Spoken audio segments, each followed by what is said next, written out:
Nawash unceded First Nation. We understand this land holds immense significance to the people of Saugeen Ojibwe Nation. We appreciate those who live and work alongside us today and who continue the traditions of their ancestors as stewards of the land we are privileged to inhabit. We thank them for the contributions they have made in both caring for the land and in shaping this community. We commit to truth and reconciliation, to acknowledging the truth about what happened to Indigenous peoples because of colonization, and to reconciliation, which begins with each and every one of us. I'll just mention that last Friday night I attended an event at the Bruce County Museum. It was a commemorative event related to Red Dress, to the Red Dress movement. May the 5th is Red Dress Day. However, it's basically a whole month's worth of activities, culminating with June the 6th, which is a newly created opportunity, which is about missing and murdered Indigenous males. Red Dress Day is about missing and murdered Indigenous girls, women, and two-spirited people. June the 6th is a new one on the calendar now related to missing and murdered Indigenous males. As a local government and public organization, we are dedicated to learning about Indigenous culture, to fostering a better relationship with First Nations and their people, and we commit ourselves to actions that move us forward on a path to healing along with the Saugeen Ojibwe Nation. Thank you very much. Third item on the agenda is disclosures of pecuniary interest. Any member have one of those you'd like to declare at this time? Seeing none, of course, you can do that anytime if you need to. No additions, deletions, or amendments. So we're on to adoption of the minutes, and we have a resolution. The council adopt the minutes of the regular council meeting of April 20, 2026 and April 27, 2026 as presented. Is there a mover and seconder? Moved by the Vice Deputy Mayor, seconded by Councillor Grace. Questions or comments to the minutes? Seeing none, then all in favor? It's carried. All right, so now we're on to our public meeting, and this is for the Development Charges Bylaw. This meeting is being held to satisfy the requirements of the Development Charges Act 1997, Section 12. The purpose of tonight's meeting is to present the 2026 Development Charges Background Study and the proposed Development Charges Bylaw, and to receive public input prior to council making a decision. Notice of this meeting was provided on April 21st, 2026, and the draft Development Charges Bylaw was made available to the public on April 27th, 2026. So first we will receive a presentation from Christopher Ballette, Associate Partner from Henson Consulting Limited. Then we'll hear from the public who are here in person, virtually, or who have submitted correspondence to clerk@saugeenshores.ca. Then council members will have an opportunity to ask questions, and I'll ask them to reserve their comments on the background study and draft bylaw until we've heard from the public. Members of the public are advised that any person or organization may appeal a development charge bylaw to the Ontario Land Tribunal by filing with the clerk of the municipality on or before the last day for appealing the bylaw, a notice of appeal setting out the objection to the bylaw and the reasons supporting the objection. After we've heard from the public and conclude the public meeting, council will discuss and consider the recommendation on the background study and draft bylaw. So I'll now declare the public meeting to be open, and we will turn it over to Mr. Ballette from Henson Consulting to make the presentation. Thank you very much, and good evening, Mayor and members of Council. Appreciate the opportunity here to be present for this public meeting on the 26th Development Charges Background Study. Just to add, with me is Andrew Mirabella. He's a partner at Henson who's been supporting kind of the project here with his kind of legislative direction and legislative advice on the exercise here. Just a quick preamble in terms of the statutory public meeting is required by Section 12 of the Development Charges Act, and really this is the opportunity to make representation on the proposed 26 development charges and the draft bylaw and rates. With that DC background study provided back in April 9th and the bylaw provided back in April 2027, and we're going to go through sort of the details associated to the information in that study in this presentation. So today we're going to discuss some background legislative requirements, the contents of the background study, including the development forecast and the DC related capital programs, DC standing for development charges, as well as a discussion on the draft calculated rates, along with a rate comparison in order to give those calculated rates some context, and as well as a discussion on the bylaw itself and some implementation options that are possible in terms of the exercise here, and finally some next steps. What are development charges? There are charges imposed on development to pay for growth-related capital costs, both to the residential and non-residential sectors. They pay for new infrastructure for facilities in order to maintain levels of service. They are charged here in the town at the county level, the education development charges, and what we're discussing today here at the local municipal level for the town of Saugeen Shores. And really the principle of these charges are, in so many words, growth pays for growth, in that additional growth creates needs for new infrastructure, and we want to make sure that those benefiting from growth are also able to pay for it over the long term. Just a quick, in terms of the development charge study process and what goes into the calculation of the overall rates, we start with a growth development forecast, really forecasting out population, housing, and employment out over the longer term, and we're using a 10-year planning period as part of the exercise. And then given that information, we want to make sure we identify what are the growth-related capital needs in order to be able to facilitate development over that time period. What does the town need to build in order to meet the needs of new development? There's some other components that go into it. Once we have those capital needs identified, we need to look at a 15-year historical service level, which caps how much can be funded from development charges as per the legislation. We also need to look at certain legislative reductions as part of those capital needs. Any grants, benefit to existing shares, any available DC reserves or post-period benefits are all components that reduce the capital costs or the portions of capital costs that are eligible from DC. So that remainder is what goes into the cost eligible for DC recovery. Ultimately, there's other kind of smaller components to it, other requirements as part of the study, an analysis of operating and replacement costs over the long term, including an asset management plan component to understand what the long-term implications are of new infrastructure. Those costs eligible for DC recovery are allocated to the residential sector on a per unit basis and to the non-residential sector on a per square meter basis of new floor area. And ultimately, that is what comes out of the sort of the output of this exercise in terms of calculating what those development charges are. Going into a little bit of detail in terms of what the development forecasts look like. The kind of chart here shows the development forecast projection from 2026 to 2035, the kind of the planning period of this development charges background study. The 10-year population growth out to 2035, just under 3,700 people, with 10-year household growth of about 1,900 or 1,935 new households, with employment growth of about 1,450 new employees over that 10-year period. And that really is the main driver of the sort of the exercise here in terms of understanding, in terms of getting us in order to calculate the development charges and what the capital needs are associated to that growth. I will make one important note here that the development forecast does not include the potential impacts associated to the Bruce C expansion. We recognize that that could have potential impacts, not just for the town, but across the kind of Bruce County. In terms of the analysis and what we looked at, it's a little bit too early in order to understand what those full impacts are, and they're not reflected in this development forecast at this time. The growth-related capital program has been informed by various sources, the 25 to 34 business plan projections, the previous 21 development charges background study.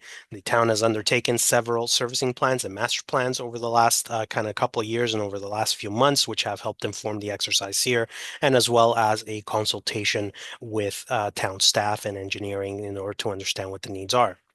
DC eligible costs are adjusted, like I mentioned. Any grants, subsidies, or other contributions need to be net off those costs. Any benefit to existing shares or replacement shares, and when we mention benefit to existing or replacement, it means what portions of infrastructure are related to benefiting existing residents, or what portions of infrastructure are related to replacing existing assets or infrastructure. Those replacements are not eligible for development charge funding.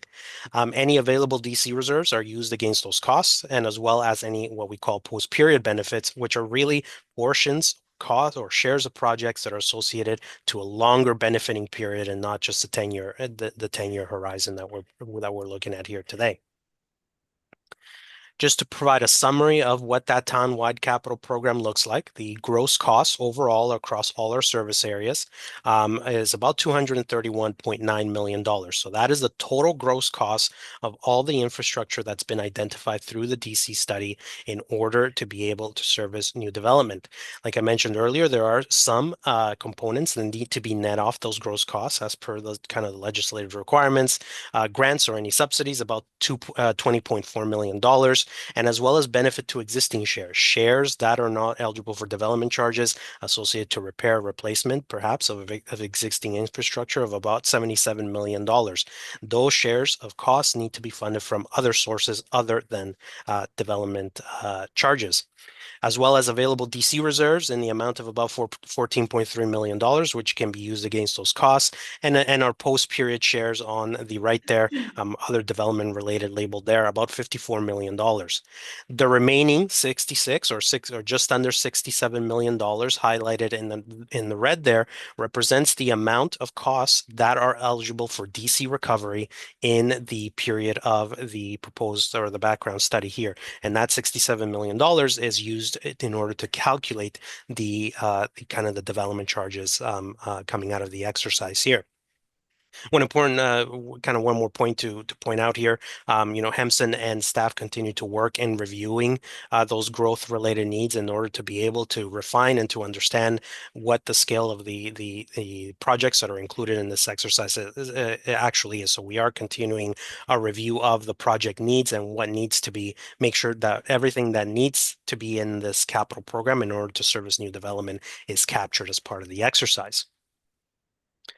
In terms of the calculation of the rates itself, DCs have been calculated based on historical inventories, maximum funding envelopes, and capital programs. So ultimately, kind of the diagram that you saw earlier, we need to make sure that we're capping the amount of eligibility or the amount of costs that can be funded through development charges by our historical service levels. Then we also perform a cash flow analysis in order to capture the timing of new development and the timing of costs so that the rates reflect those components, as well as assumptions on interest rates and inflation as well. The charges are levied on a residential per unit basis and a non-residential per square meter of gross floor area for non-residential development. One last point to consider here, area rating. The Act requires that we consider, as part of this exercise, we consider the possibility of area rating in any development charge kind of background study process. The DCs are calculated on a town-wide basis. It has been determined that that continues to be the most appropriate way to levy the development charges here in the town, and that applies to all services considered in the study. So it's a town-wide approach consistent with the previous bylaw or the existing bylaw the town has. Getting right into the results here, the calculated town-wide residential development charges are shown here on the left for residential units on singles and semis, just over $45,000 per unit. Other multiples, $28,699. For apartments that are 2 bedrooms or larger, about $27,330, and apartments, bachelor or 1-bedroom apartments, just over $16,000. Then in terms of what makes up the charges, or in terms of what services make up those charges, are shown on the right. The majority of the residential charges really driven by the parks and recreation service area. Many of the costs that are included in that service area are related to park development, new facilities, and as well as recovery for the debt finance associated to your new recreation center, the AWC. So those debt payments are eligible, or a portion of them are eligible for development charge recovery, and they are included as part of that 45%, in addition to recovery for some other debt associated to park development recoveries that the town has. So that is all included as part of that 45%. The other kind of components here are really the engineered services, your water, wastewater, and roads, which make up the kind of the second largest share here of the residential charge, followed by the smaller shares, fire, public works, library, police, and some of the ones low, kind of in the smaller than 1% range, making up the charge, development related studies, waste diversion, land, and as well as stormwater, drainage, and control services.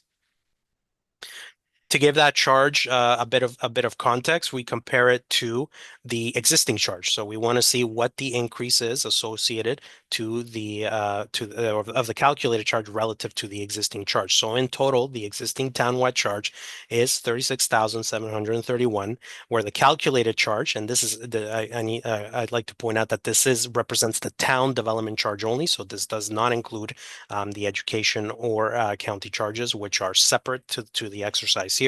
So the current charge, 36,731. The calculated charge coming out of the background study, $45,064.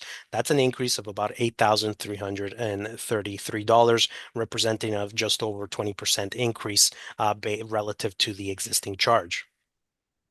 Giving that a bit more context, we compared it to the existing charge. Now we want to compare it to some of our kind of peer or comparator municipalities in Bruce County and others outside of the county as well.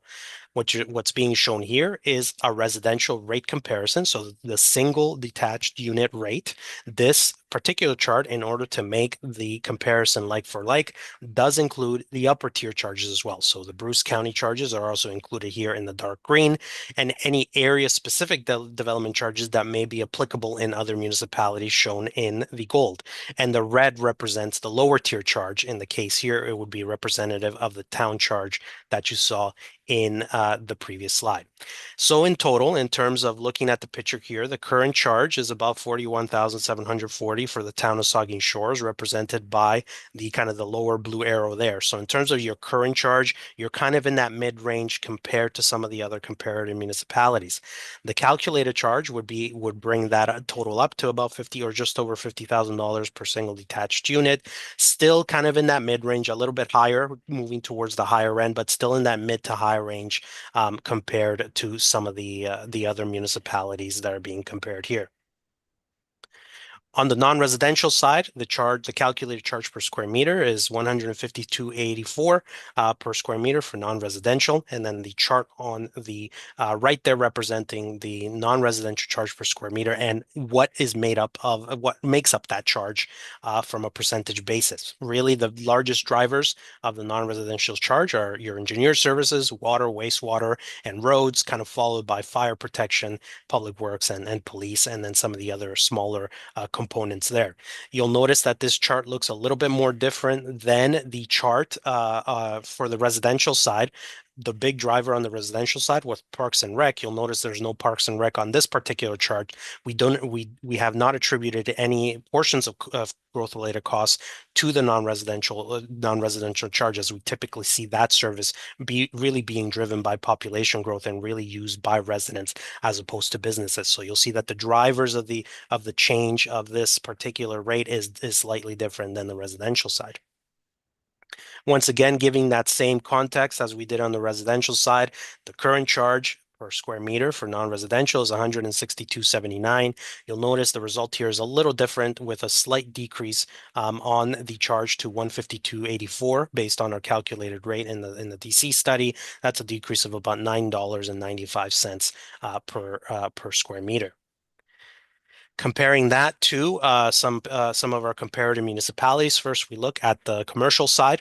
So for Saugeen Shores, the current charge is 183.77. This is the total for the county, and as well as including the total town charge. The calculated rate comes down slightly to 173.83, ultimately keeping the town in that kind of mid-range of the comparative municipalities for commercial type development. For industrial development, a little bit of a different picture. The town currently has a full exemption for industrial development, which means that the charge from an effective perspective is really zero for any industrial development that may come to the town. But nonetheless, we wanted to compare what the calculated charge might look like. It puts the industrial rate in that mid-range of the comparative municipalities in there. That's the top blue kind of arrow that you see there, with the zero being the bottom blue arrow, representative of the exemption in the current bylaw. Moving on to kind of a discussion more so on kind of the policy and implementation side, your bylaw currently, or the town's bylaw currently has a number of exemptions, both related to requirements from a legislative perspective by the Development Charges Act, but as well as kind of strategic objectives of council, which represent other non-statutory exemptions in the bylaw. So in order to start thinking about the kind of the going forward or the considerations for some of these exemptions, we wanted to provide kind of an outlook of what typical DC exemptions look like. DC exemptions are often based across, examples that we've seen in other municipalities. They're often based on three approaches: geographic, really including certain areas such as downtown cores, special or business parks, special planning areas, economic zones, etc., meaning that there are either discounted rates or perhaps full exemptions for development that fall within those geographic zones. And really ultimately the objective is to perhaps achieve certain economic development objectives by incentivizing development in those particular geographic zones. The other approach to exemptions is by development type. So as an example, can include things like residential development, applying certain exceptions or discounts based on the built form of certain developments. On the non-residential side, typically related to industrial, commercial, or office, depending on what the objectives are in order to incentivize that type of development.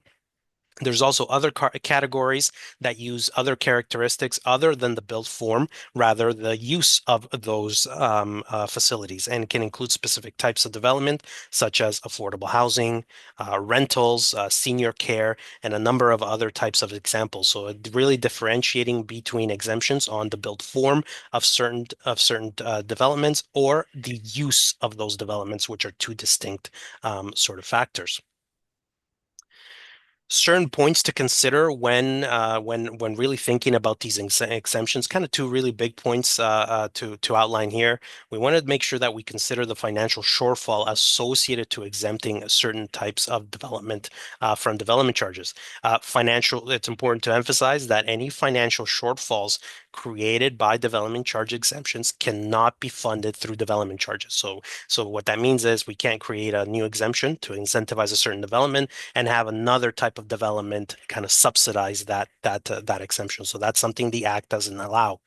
We also want to make sure, council would need to consider recognizing that, sort of exemptions create those financial shortfalls. We need to consider in order how to undertake those growth related capital projects. We need to consider the use of debt financing in order to spread the costs of those projects over a longer time period, and considering the timing of development charge revenues along with that debt financing. We also would need to consider the timing of major projects. Given those shortfalls, are we going to be able to undertake those major projects in the 3 to 5 year period? Maybe it'll take anywhere from 8 to 10 years or longer in order to have the funds or the development charges available to undertake those projects. On the other side, we also want to consider alignment with council objectives. DC exemptions are only part of the puzzle. We want to make sure that council considers ensuring that the goal of those exemptions is well defined. Exemptions can serve as financial incentives to meet certain planning objectives, but we need to think about other economic development factors as well, such as market demand. Is the market good for these types of developments that we're targeting? And we want to make sure that the town also has readily available serviced land. That's really one of the big drivers of incentivizing development, making sure that there's serviced land available for that development to occur. Just to run through some proposed changes, or some draft proposed changes to the town's bylaw in terms of what the current approach is relative to some potential new approaches that can be used. So the current bylaw does capture core commercial exemptions, or exemptions in the commercial core for residential affordable housing units, non-residential development, and mixed use development. Core commercial development is exempt from development charges for residential and non-residential development under certain conditions, with a potential new approach that's been considered. Number one, expanding the boundary of the commercial core exemptions to meet certain council objectives. That it's something that council can consider. Or alternatively, the other end of it, removing the core commercial exemptions, noting that all other DC statutory exemptions through the Act would still apply. For the industrial exemption, the current approach, all industrial development is currently exempt from DCs. A new approach could potentially be removing the full exemption, recognizing that the DC Act still has a statutory exemption for industrial expansions that would still apply. For rental housing, there are provisions in the bylaw for exemptions for rental housing based on certain conditions, accessibility, the number of bedrooms, the distance to the commercial core, and the distance to future transit corridors that could potentially come into the town in future years. Recognizing that, the alternative approach is looking at the Development Charges Act. There are non-statutory or the non-statutory exemptions above that are shown here are above what the legislation requires, and the legislation notes that there are reductions for rental housing depending on the number of units in that rental housing. 3 or more bedrooms at 25% reduction, 2 bedrooms at 20% reduction, and all other quantities 15% reduction. The last part here, in terms of additional residential units, so any secondary units, the town's approach, the creation of 2 additional residential units are exempt, subject to the units not exceeding existing unit GFA. With the new potential approach, removing the provisions of removing these provisions and recognizing that the Act already exempts the creation of up to 2 additional residential units. And the last one here, reserve fund allocations for kind of attainable housing initiatives. The option here, there's a provision in the bylaw to reallocate certain funds to certain housing initiatives. We want to make sure that it's recognized in the bylaw that we propose to remove these provisions, noting that the DC Act already defines affordable and attainable residential units, and there's regulations and definitions to support attainable housing exemptions not yet in force or not known. So that's one important component in addition to this, and also that housing is no longer an eligible service under the Act. So this is a provision that we think is something that might be difficult to defend because housing is no longer an eligible service, and we want to reconsider how it's captured in the bylaw. Last couple slides here, DC kind of implementation options. We also want to think about, aside from the exemptions, there are options that council has in order to be able to implement the rates itself. Kind of the 3 big ones outlined here. The first one would be implementing the fully calculated rates. Implementing the maximum permissible rates would ensure the growth-related DC capital program is fully funded from DCs, and rates would be implementing upon bylaw coming to force. The alternative would be any DC rates lower than the calculated rate. So council can choose to implement rates lower than the calculated maximum rates, noting that the calculated non-residential rates are already lower than the current rate. So just keep that in mind as you're thinking about your kind of the implementation options. And the third option is kind of that hybrid, a phase-in of DCs over time. Typical approach is to phase in DCs over 3 to 5 years, which is something we've seen in other municipalities. But alternative approaches are certainly possible, noting once again that the calculated non-residential rates are already lower or have been calculated to be lower than the existing sort of rates. So with that, I'll conclude with some of our key dates, in terms of the next steps. Bylaw passage is planned for June 8th, 2026. We are currently in the statutory consultation period up to that point of the bylaw passage. With subsequent, once that bylaw is passed, there's just some subsequent kind of exercises that need to be done as part of the Act.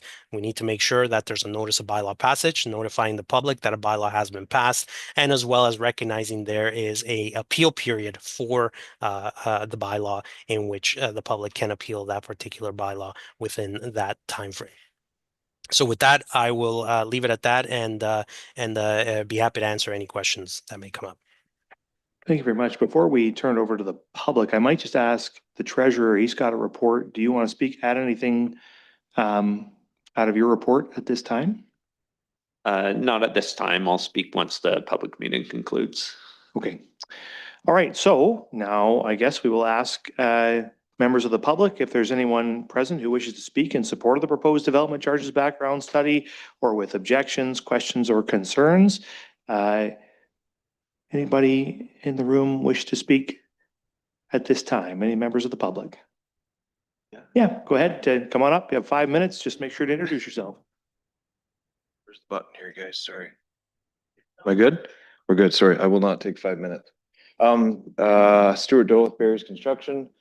Thanks for the opportunity to speak tonight. And I did say to one of your staff this afternoon that the background report is very well done, very easy to understand. And I do appreciate that because sometimes going through 80 pages of documents is not a lot of fun when you're busy. But I just wanted to start off, I don't have a lot to say again, but the question through you, Mr. Mayor, to the consultant. One of the comments that you made was that staff and Hempson are still reviewing um, the capital program. So obviously that's a big deal because that's what all the charges are based on. So I just was curious what level of review is still going on and what is it going to significantly impact the charges that are proposed in front of us? Thanks very much for the question. We'll turn that to the consultant. Certainly, I can start. Yeah, so as part of this public kind of process, there have been some kind of commentary associated to certain projects that need to be captured as part of the exercise. We've had some initial conversations with staff in terms of what those projects are and what the project costs are.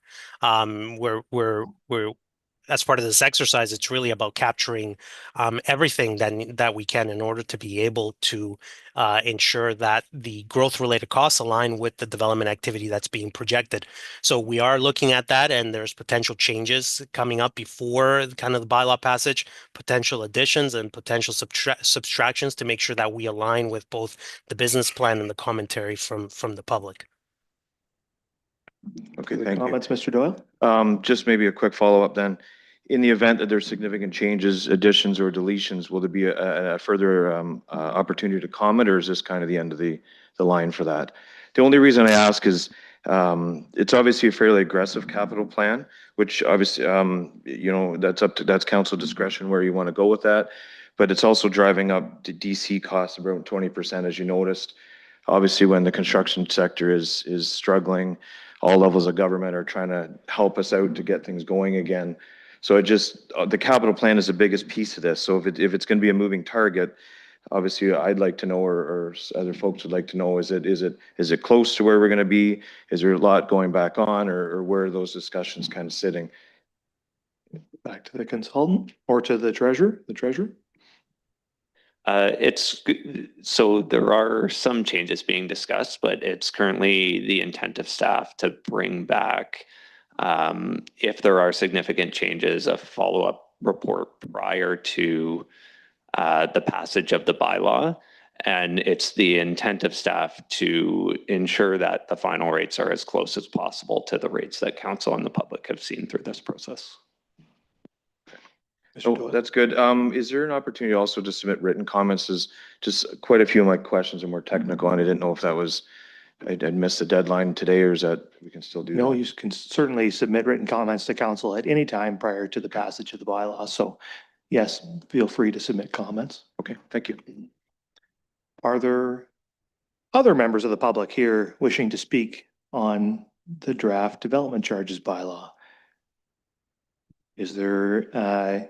Are there any written submissions that were not already discussed? I'll ask the clerk. Through you, Mr. Mayor, there are none. And we don't happen to have anybody online wishing to speak to council, do we? Through you, Mr. Mayor, there are none. Okay, so I'll just ask one more time in case anybody has got an idea all of a sudden they want to talk to us about. No? Okay, all right. I don't see anybody jumping up, so that will bring us to the end then of the public meeting. I'll now declare the public meeting to, well, actually, no, sorry, I got to go first to members of council. Apologies. So I'll ask members of council if you have any final questions before the public meeting is closed. Questions from the members, the deputy mayor. And thank you, Mr. Mayor. And we will get a chance to comment after, right? Yep, questions now, comments after we close the meeting. Two questions then at the moment for the consultant. You mentioned on one of the slides that there are existing exemptions in the act related to affordable and attainable housing. Can you be specific? How are those types of housing defined in the act? Sure, I can start. So affordable housing in the Act has a specific definition. Affordable housing is kind of twofold definition. An affordable housing unit has to remain affordable for a period of at least 25 years, and as well as meet the tests of the the ministry's bulletin that provides the thresholds or market values for that affordable housing. That minister's bulletin is available online through the the provincial release, and there's a bulletin for ownership units as well as rental units, which both fall under the that affordable housing categories. The other one is attainable housing, which the Act specifically says is not affordable housing.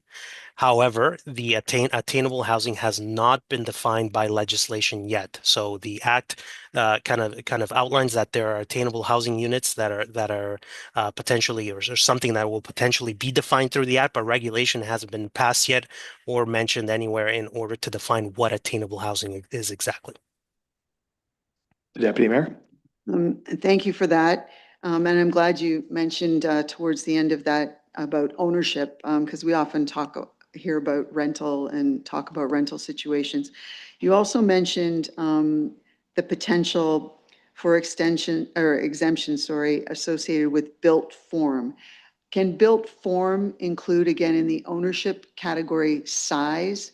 And I guess I'm asking this because, well, one of the things coming down the pipe is the creation of smaller lots being directed by the province as being appropriate and allowable. So that will correspondingly create opportunities for smaller builds. So when you said that there's potential for exemptions associated with built form, can it have to do with the size of the structure? I think from a legislative perspective, the town has the discretion to exempt certain units on that build form if the criteria is the size of the structure.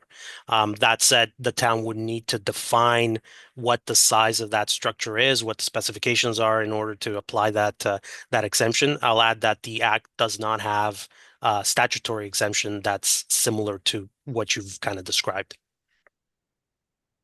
Okay, further questions from the members? Councillor Grace.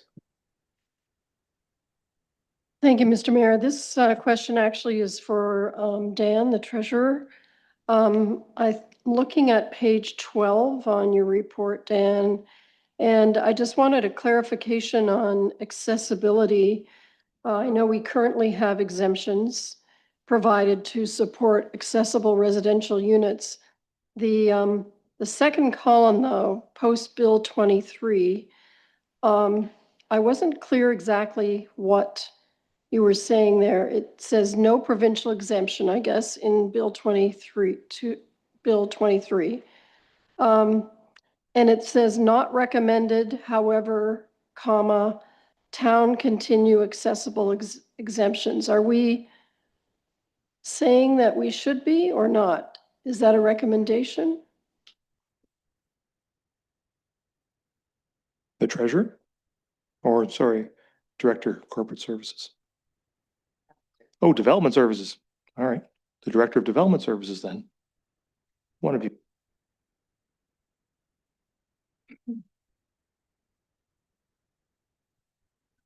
Through you, Mayor, to Councillor Grace. So just in terms of the legislation, there is no provincial exemption, as you appreciate. But that does not prevent the municipality, though, from including that as a continuation, if you so wish. But from a staff's perspective, it's not recommended that that exemption continue. Okay. And does that include universal design? Because I know I think we've included universal design under the accessibility umbrella, perhaps in the past. Maybe I'm wrong about that, but it seems like we have. And also, could you say why you have that recommendation? So through you, Mayor, just in terms of sorry, lost my train of thought there. So it's not so first of all, the building code addresses accessibility. So from that perspective, accessibility is already being taken into consideration. And further to that, on the basis that it is being already factored in and is really intended to apply universally, it's already in there. So in terms of grants and exemption for it,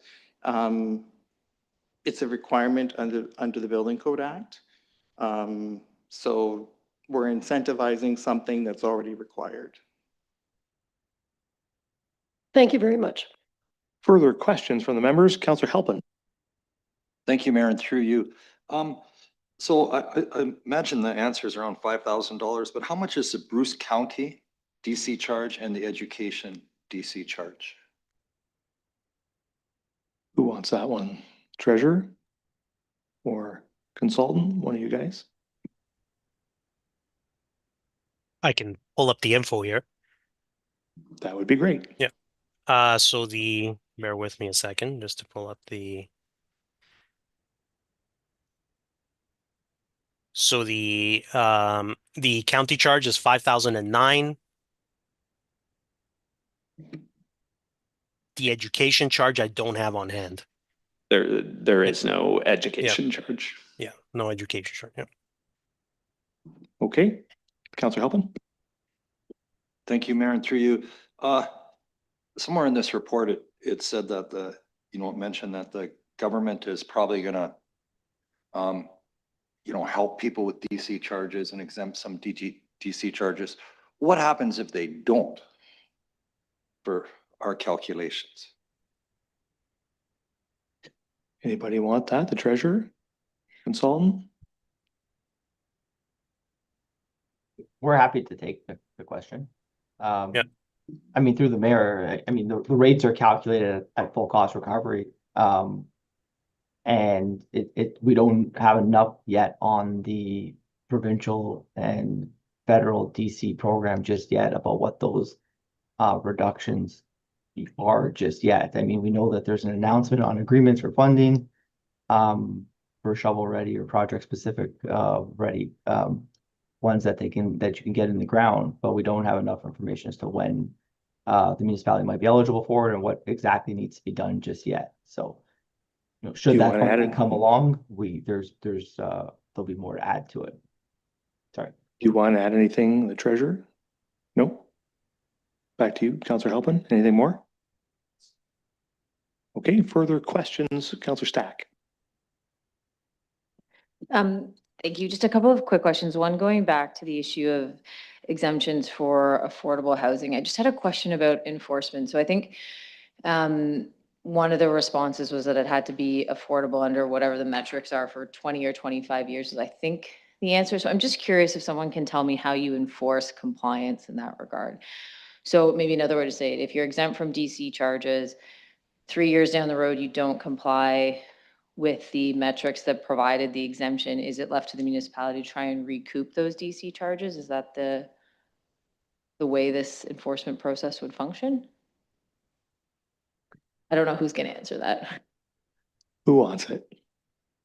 Yeah, through the mayor. I mean, we can start. I mean, part of it's a little bit difficult in some respects because we haven't had all too many samples where there's been defaults on that, and it's still relatively new. So there's been a few municipalities that are working through the agreement process now, but it's our understanding that it have to be subject to the legal teams of when they're reviewing the purchases and sales, and if they're meeting the compliance of what's affordable, and then it would be up on the municipality to ensure compliance with the agreement and those units maintaining affordability, and then to you to recoup the charges. And then it can actually go on the tax base. It'll go on the property tax roll if they don't pay, but it still is the risk to the corporation of ensuring compliance and ensuring that you have to collect your money. Okay, so just to sort of simplify that, it's another download to the municipalities to try and enforce this type of exemption that's being suggested at the provincial level. So I think I just really wanted to make the point. That's a good example of a policy that sounds good, but in practice is going to make it very difficult and probably cost us more money to enforce. So, I think for the public that pay attention to these types of changes, we should be paying attention to what the provinces are downloading to the municipalities. I just had another question as well.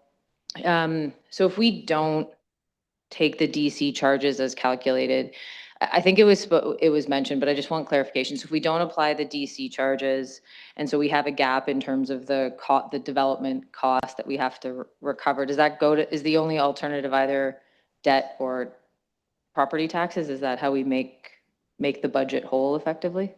Again, sorry, I don't know who to ask that question to. The treasurer? Essentially, yes, those are the options. Revisiting the projects within the background study or within the 10-year business plan is also an option to potentially remove or defer those projects. Okay, so just if I understand correctly, so if we don't make this decision, so if we don't increase the DC cost to reflect what's calculated, the rest of the tax base, including whomever is buying this new developed home or building, will be paying those on their property taxes. That's a fair summary. Everyone's paying. It's just a matter of whether it's the buyer paying for it or all the tax base paying for whatever we don't increase to the DC charges. Is that a fair assessment? Treasurer?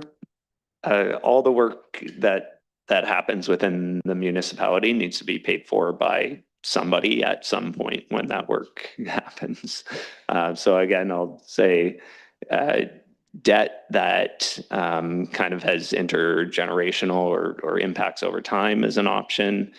Deferring work is an option. But yes, either through development charges or through some form of taxation, it eventually needs to be paid. Okay, further questions from the members? Anybody? I've got, just looking for anybody who hasn't spoken yet, but if there isn't, then I'll go back to the deputy mayor. Thank you. I just wanted to ask a question related to one of the slides. It was the rates per single detached unit. And as you go down the columns, one is the current one, and then the middle column was the calculated one. Some of the shifts in values are quite dramatic, and ultimately, when you get to the bottom, it's about 8,000, almost $8,400 increase. But I had asked a question earlier. So the one related to police services, which was basically doubling. So this is how much someone who would be charged this development charge situation on a single detached unit, the line with police. Currently it's 560. I'm having a little trouble reading this here, but 561 would go to 1,135. My understanding is that that's related to the fact that we have a police building that was constructed a few years ago. Every single taxpayer has a charge on their tax bill associated with that. But unfortunately, the actual construction of the building and that building didn't get included the last time with the development charges. So this is sort of a pickup on that building to have it now included because growth pays for growth. So new growth, the police building was built to accommodate that. That makes sense to me. The one for recreation, though, Parks and Recreation Services, is jumping $14,500. So somebody who is potentially being subjected to a single detached unit development charge, should we approve, the way that the report suggests, they will be basically paying upfront $20,000, well, almost $20,500 in that line. And then beyond that point, their tax bill will also include the legacy fund contributions and other things. Is it possible, just because the chart is here, part of this presentation, why such a big jump from $6,000 to $20,500? What has happened there that, or what are we expecting to happen in the future that is pushing this up? Is it that now, the debt, which is related to the Lamont Park and the Aquatics and Wellness Center, which, is wrapped up with the legacy fund, is it now that the idea is to go after some development charges payments to contribute to that, which potentially, I guess, would have the impact of reducing the time frame to repay that. Is that the point? Because it seems rather, these people will be contributing going forward. Why such a big jump in that line is my question. I don't know who to make that to, but that one is very dramatic. Look to the treasurer and he can pass it on if he likes.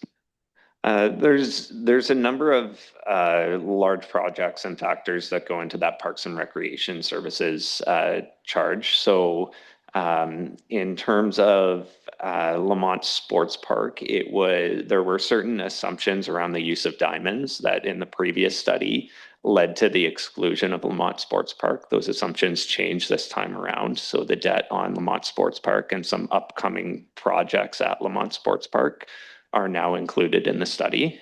So that's one item where there's an impact. There's also some other items that were designated as low priority in the 10-year capital plan around Parks and Rec that have been included in the study. Most notably, the third ice pad project is included. Only $4 million of the project cost is an eligible cost within this period, but that's another factor.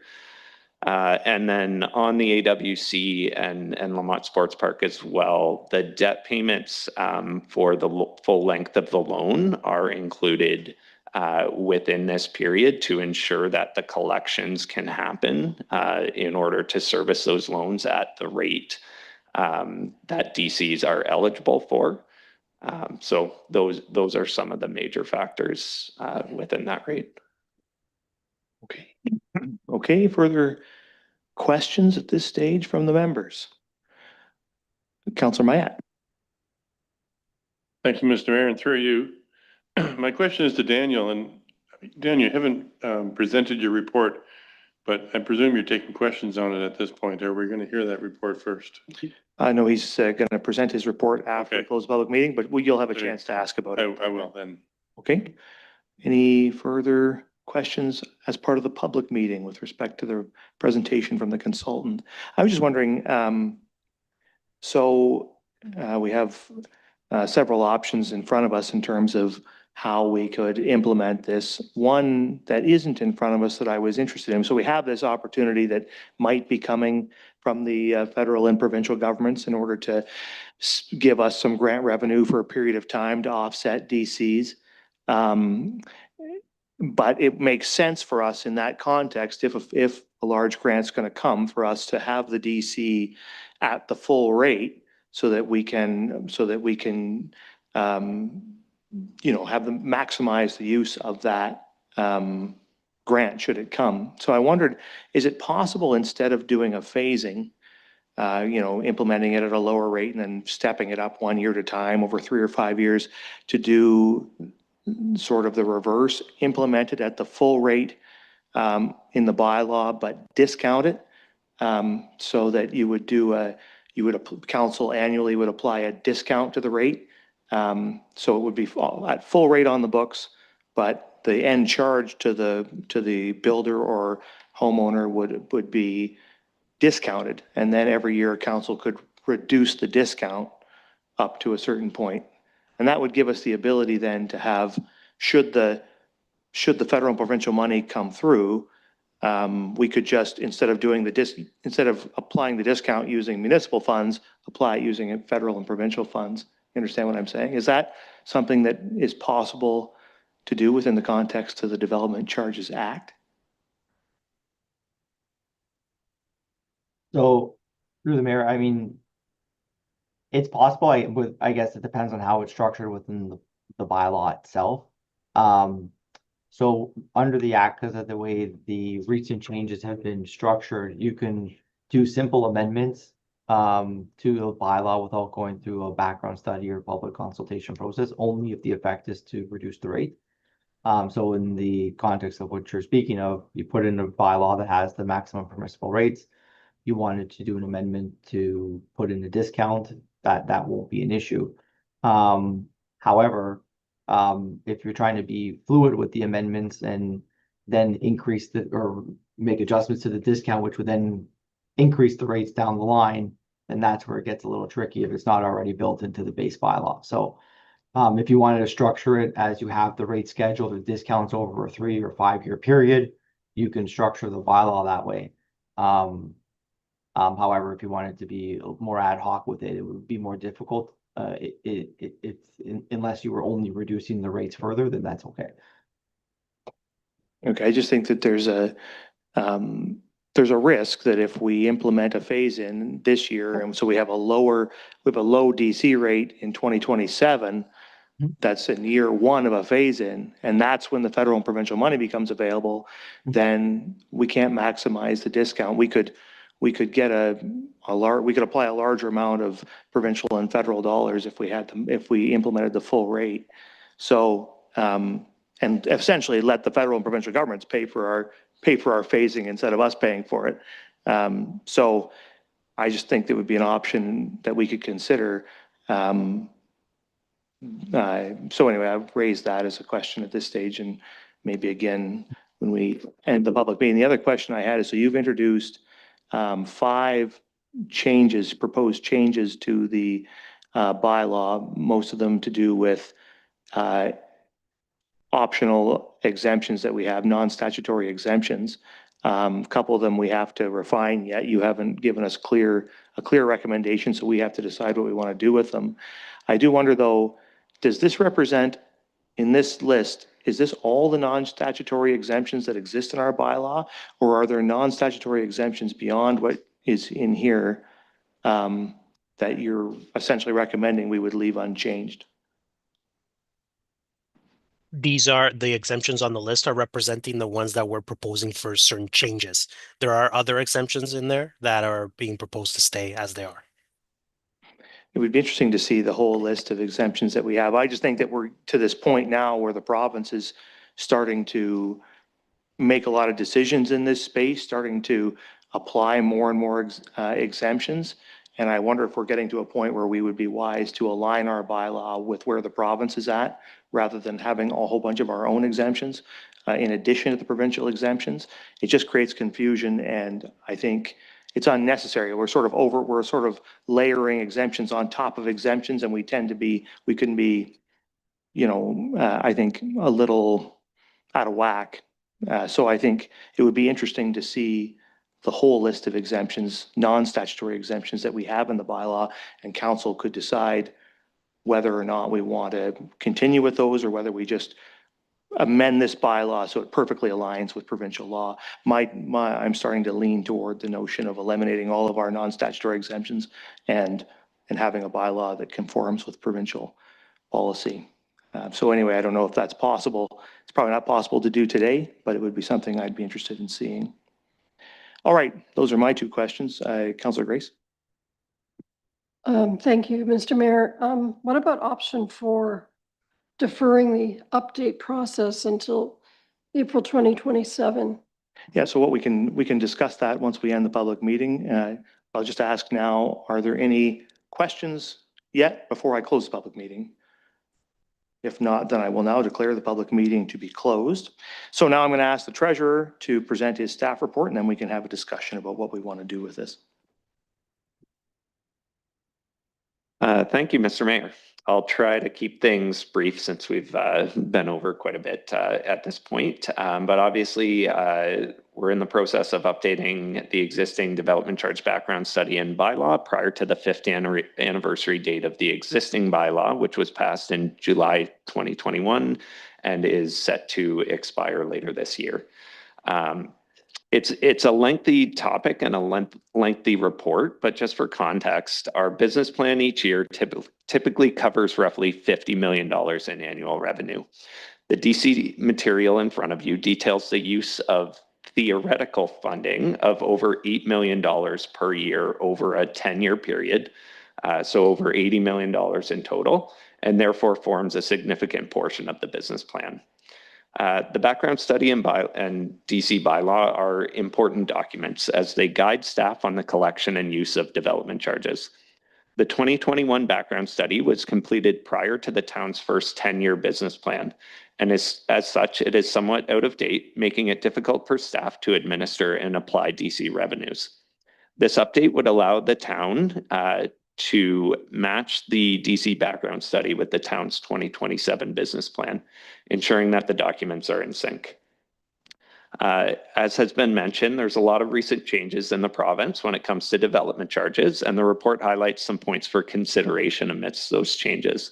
The last few years have seen increasing mandatory exemptions and deferrals of DCs at the provincial level, causing difficulties in ensuring sustainable funding for growth-related projects at the municipal level. The recent announcement of the Canada-Ontario Partnership to Build initiative, which targets lower DC rates, has introduced potential funding, but also a lot of additional uncertainty, with few details surrounding the program being known to date. Though proceeding under that uncertainty is difficult, having an up-to-date document that accurately reflects the town's needs may be a better option than extending an existing background study and bylaw that do not. The financial impact section of the report tries to frame the potential financial impact of the new background study while noting that municipal exemptions play a role in the eventual financial impact. Appendix A expands on these financial impacts by outlining some areas and projects where the new background study differs from the existing business plan and attempts to further frame the financial impact of the new background study. Appendix B outlines affordability and accessibility implications of current legislation and how it relates to current bylaw exemptions. And I'll just wrap things up by saying that options for council on implementing new DC rates are included in the report, and options for council on municipal exemptions to DCs have been presented by Hempson. Thank you, and happy to take any questions or comments. Thank you. So there is a recommendation that council approve option number 1 for implementing the new development charges rates, and the council provide direction on the 5 proposed changes to the town's development charges bylaw as outlined in the Hempson presentation. So that resolution requires us to provide direction. So I think, well, I'll ask us, is there a mover and seconder for that resolution? It's not really a finished resolution anyway. Maybe I could look to council for some direction on how you want to approach this. Councillor Mayette? Yes, thanks. Through you. So are you suggesting that the 5 changes that are proposed in the presentation be motioned to go into the proposed bylaw? Is that what we're... Well, the thing is, the recommendation contains comments on 5 proposed changes. Some of them are complete, but if you look at I'm not looking at it right now, but the first one is to do with the core commercial areas. And there's really 2 options in that recommendation. We could extend the core commercial area exemption to some other limit that council chooses, or we can eliminate it altogether. That's what staff's presented to us. So we have to, before we have a recommendation, before we have a resolution here, we have to refine it. So I guess the thing we can do is if you want to go into those, I guess I'm interested to hear, because my impression is council's not going to approve option number 1. I might be out to lunch here. I don't know. But I'm feeling the vibe is that the recommendation in front of us is probably not where council's at.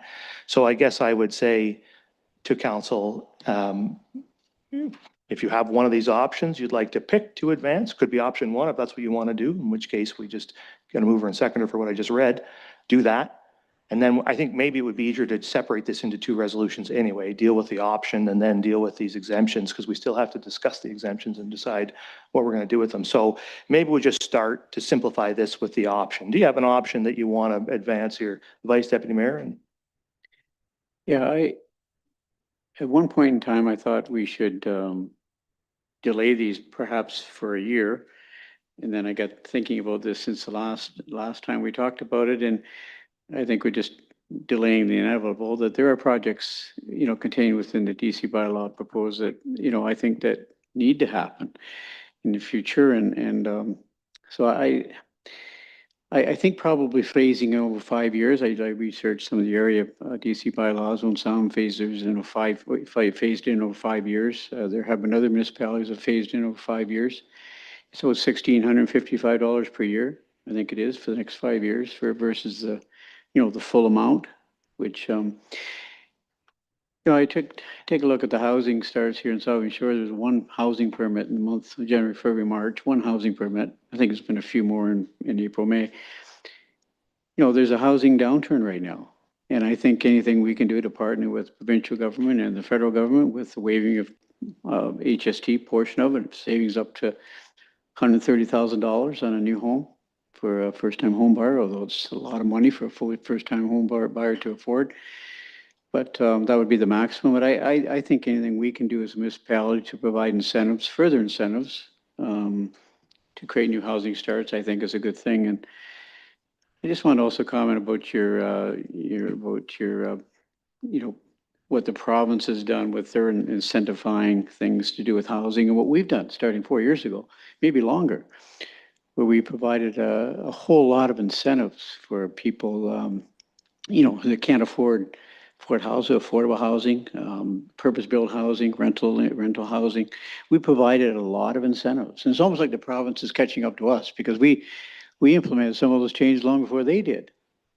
So I think aligning with what the province is doing, what we're doing, and taking a look at how our bylaw is written, I don't disagree with you, Mr. Mayor. We had a little chat about this today, and I think that, coming in line with what the province is doing and taking a look at how our bylaw is written, I think would be an important thing to do because I think we're almost duplicating what they're doing. And they picked up on what we've done in the past, and now they're providing a lot of those things, which is great. So I think we led the way in some respects.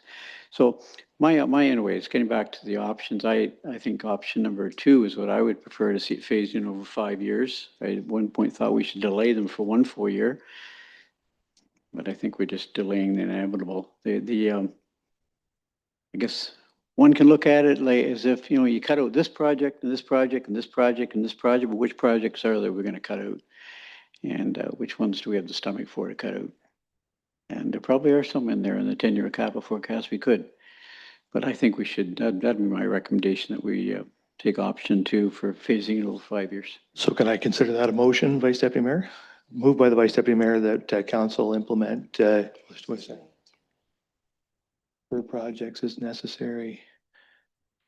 So 2A, defer projects as necessary depending on DC collections by including DC cash flow projections in the annual business plan, or 2B, use non-DC reserves to fund the fees is that a decision that has to be made right now, or can we just implement a 5-year right now and then you guys come back to us in future business plans to discuss, to determine how we handle it? Like that doesn't need to be a thing we deal with today, is it?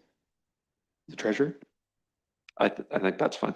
Yeah, so let's say the resolution is the council implement option 2, phasing in DC rates over 5 years. Is there a seconder for the Vice Deputy Mayor's resolution?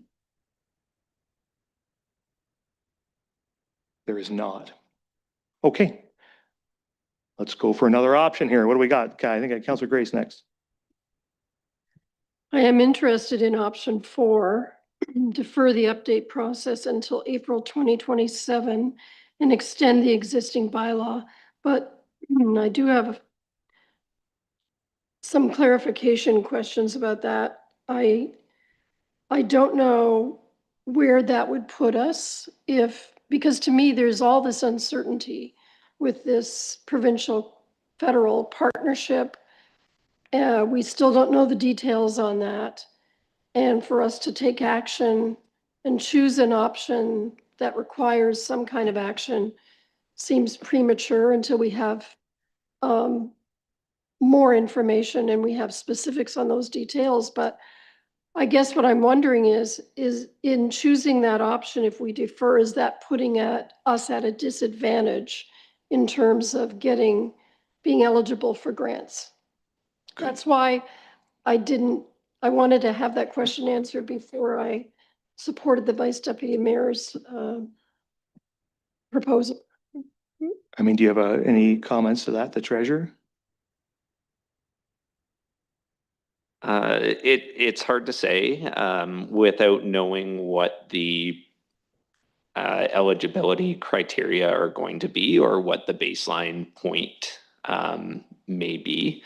It may be the existing rates, it may be the full rates as allowed by your existing background study. Those are both potentials. So I can't really comment beyond that, but I'll allow Hanson a chance if they have any more information or if they want to clarify anything I said. The consultant?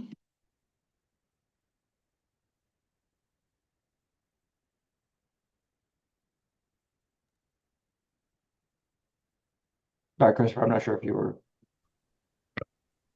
going in, but go Yeah, ahead if go you ahead. were. Yeah. No, go ahead. No, I through the mayor, sorry, I wasn't going to really add too much to the treasurer's statement. I mean, I feel like there's still a lot of uncertainty whether, whether it's an advantage or a disadvantage outright by doing it. I mean, by putting a stop on today. I mean, the only thing that we know for certain is that capital remains. We have to fund our expenses, and from a municipal finance perspective, we would suggest to, it might be beneficial to kind of keep charting the path forward, and given the provisions of the act to reduce at your, should anything come forward and you have the ability to make a simple amendment to your bylaw to reduce the rates, you can do that to adapt to whatever the provincial or federal arrangement is. You have that ability still under the legislation. And obviously, if we don't hear any details for a while, it just puts you further behind the 8 ball if you're not collecting anything above what you currently are. So, but I don't know if that's the right move or not, just because we don't know all the details of that provincial announcement yet. So those The are my CAO has a remarks. comment. The CAO. Thank you. Through you, Mr. Mayor, and I'll put this maybe in my own plain language, and the treasurer or the consultants can correct me if I don't have it quite right. I think what I would read is the risk to the organization is that we would be at our existing rates, our 2021 rates. And the way I understand it is that the update that we're doing is aligning the DC bylaw, and those monies will collect from growth with what our 10-year capital plan is. So that 10-year capital plan was done in 2024 business plan or 2023 business plan. So it was after that DC bylaw was updated. So right now I think of it as there's a bit of a gap between where our DC bylaw is and where our capital plan is. And so when I think about the risks for the organization, I think that when the province and the federal government figure out the program that they're going to implement, if we are on pause or we're holding, we run the risk that when we apply, we're applying at those 2021 rates, or the discount is coming off the 2021 rates. That's the risk as I see it, to answer your question. And which is why, and I mentioned this earlier, why I wonder if I can suggest an option number 5, which would be to implement the full rate and discount it to today's rate. Pass a bylaw that has the full rate in it, and then it gets discounted for the remainder of this year till April 2027 to where it is exactly today. So it doesn't change, but what we're charging doesn't change, but the bylaw has the full rate in it. And so whatever happens over the course of the next year, if the province and the feds come in and say, well, we have this $8 billion fund, and Saugeen Shores, you're eligible for a $1 million grant or whatever the number is, we just apply the million to the disc, and we have a full rate so we can discount it. And then the feds and the province pay for our capital program, the full capital program that's in this DC bylaw. That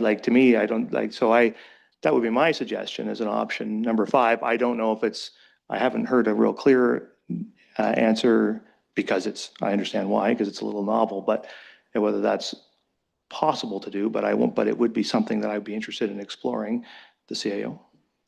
Mr. Mayor, through you, and again, this is not my area of expertise, but I think that is a way that council could look at it. I think that was sort of what we were envisioning under option 1, in that if you implemented the full rates, once we understood what the Canada-Ontario partnership was, then we could apply that discount and align it with the program so that we were essentially, for lack of better words, made whole by the program. So I think to your suggestion, I just don't know how we would implement the discount right away, but as the program details come out, we could bring reports back, because I understand it's easier to reduce it than it is to increase it. I guess what I'm saying is that I don't want to see us increase it. I would rather see us impose a discount right off the bat. So that's a question as to whether we can do that as a municipality. Anyway, further comments from the members. I'll start with the deputy mayor and work my way down the table. Did Councillor Grace move that? Okay. I see the greater risk to the community. I would have supported and seconded that motion. The greater risk is, I don't think we even understand anymore what we really need in our community in terms of housing. We did the big push to get purpose-built rental. It worked. But then you look at what happened last year. We had a development charges report recently where, you know, the volume collected, the value collected plummeted. And was it because exemptions were there for the purpose-built rentals? Maybe. Was it because there weren't a lot of single-family houses being built? Maybe. But there was a big drop from one year to the next. Maybe it was because the housing market is subdued. I would rather have us wait because I think we should have a serious discussion about the purpose-built rentals was important, but you know, there's potential for smaller lots, which leads to a potential different kind of accommodation. There's also a greater number of people, I think, who are getting ready to move out of bigger houses, but there's no place for them to move. They're not ready to go into a high-rise apartment yet. Where are they going to go? Out of town? I also think with the potential for Bruce C coming up, that there will be a market for both rentals and single family accommodation on a number of different sizes of lots. And so I just think that when the Vice Deputy Mayor mentioned about, you know, one building permit, a couple building permits, what a change from a few years ago. And you know, I do think that there's a lot of land that's already been put into plans that is for single family housing. And, you know, maybe there's potential to have some of that adjusted to take into account perhaps some smaller lots, smaller buildings, that sort of thing, but still a place with a yard. You can have a couple of kids and a dog in there and have an existence that many of us had when we were kids. And I think some people still would really like to have that small town kind of thing. And then eventually, you know, have a balance between both types of building here. I really think that, the exemption, I think with the reduction of the HST on, I don't think it's just first time buyers, Mike. I think it's any new buy. So somebody purchasing a new home, I think it affects them as well too. But I just think that we should really take a good look at what's being built here. What do people want to be built here? You look at a couple of projects that were supposed to be apartment buildings that have not happened, that they've been back before us, turning them into townhouses and duplexes and that sort of thing. And, you know, I do think that one of the missing pieces now is the right size single family unit that provides an option for people that are already here to downsize, or people that want to come here who still want that kind of accommodation. So I think the greater risk is that we don't have a clear idea of really what the mix should be here and try and work toward that. So I would be in favor of option 4, to just wait and see what the province is going to tell us we have to do. I do agree though with aligning with their exemptions. Okay, so we can put a resolution on the table anytime we want here. Councillor Halpin? Thank you, Mayor, and through you. It's like we're doing another budget day, right? We made our budget and we made our 10-year plan. And now we have to make this secondary budget to fit the 10-year plan that we made, right? And so I got a couple comments, but if it's okay to ask a question, was it always the plan to move the Aquatic and Wellness Center and Lamont's debt to DC charges? Yes. Certainly, the Aquatics and Wellness Center always had DC charges as part of the capital plan. I don't know if there's any comments from the treasurer.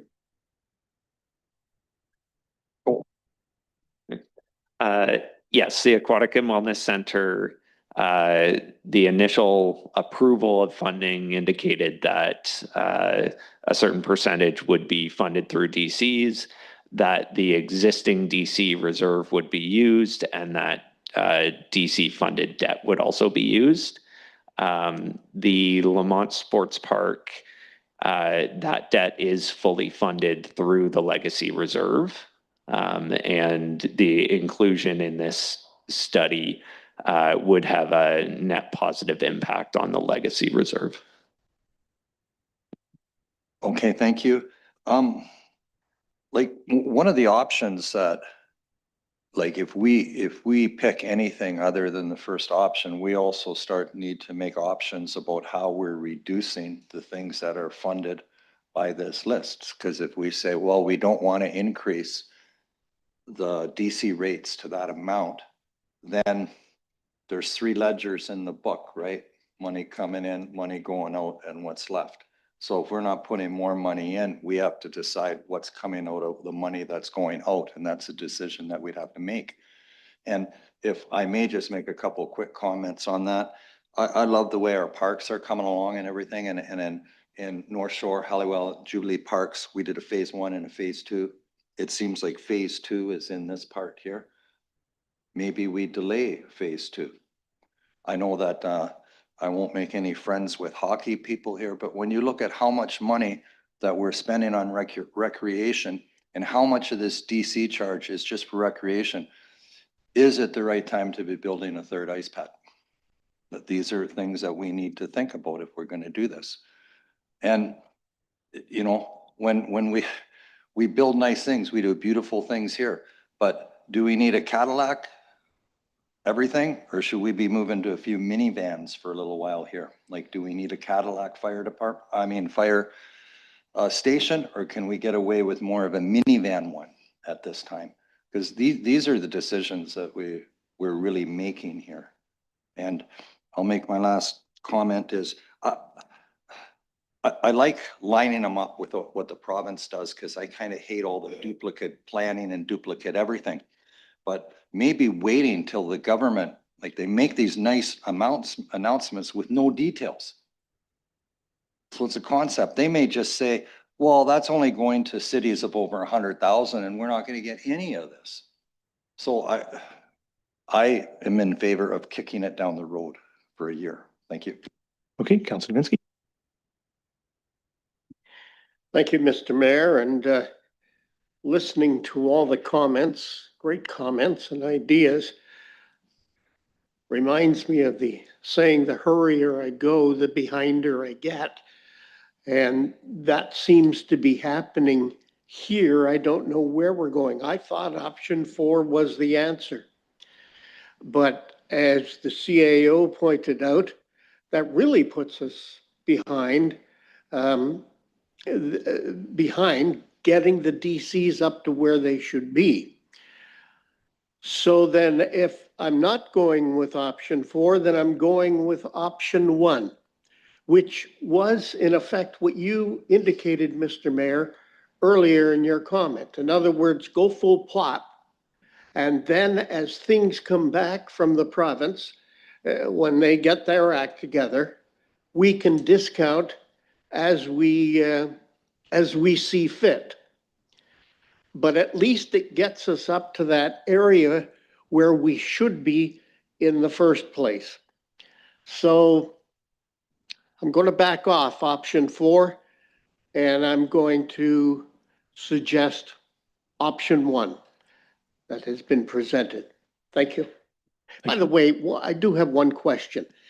If something comes in from the province really quickly, and it's definitive in what they say, can we bring this back and say, okay, this has happened, now we can do this, can we do that, and then jockey around? That I'm getting a lot of affirmative nods here. CAO. Through you, Mr. Mayor, the way I understand it, it's a fairly quick process with a staff report back to council to implement the discounting that may be required as part of the requirements from the Canada-Ontario partnership. So a staff report, we bring it back to you to discount. Okay, thank you for that. Then I would say option 1, let's get in the game here as far as development charges go. And then if down the road we're getting some breaks, then we can discount and make sure that we're getting full pop from the province or the federal government. Thank you very much. Okay, so we're getting on 8 o'clock here, so I'm looking for a resolution here. Any resolution will do. Let's go through them. Councillor Mayette. Through you, Mr. Mayor, I move number 1. Councillor Mayette moves number 1. Councillor Davinsky seconds. Any further discussion on number 1? Just to be clear, I'm not supportive of number 1 as it is implementing today. My view is I would want to see us implement an immediate discount and then phase up from there. So I won't support number 1. I have an option 5 in mind. But anyway, so that's where I'm at. Any further discussion on option 1? Vice Deputy Mayor? I won't be supporting option 1. Our development charges have increased doubled in the last 10 years from $18,000 to $36,000. And I'm not disagreeing with all of that. I think some of it has been very important. We've moved forward some really good projects, but doubling in the last 10 years, people are hurting. The people out there can't afford the $36,000, let alone the new $45,000 fee. So I think maybe there are projects that do need to be delayed. So I can't support taking the full DC increase for 2027.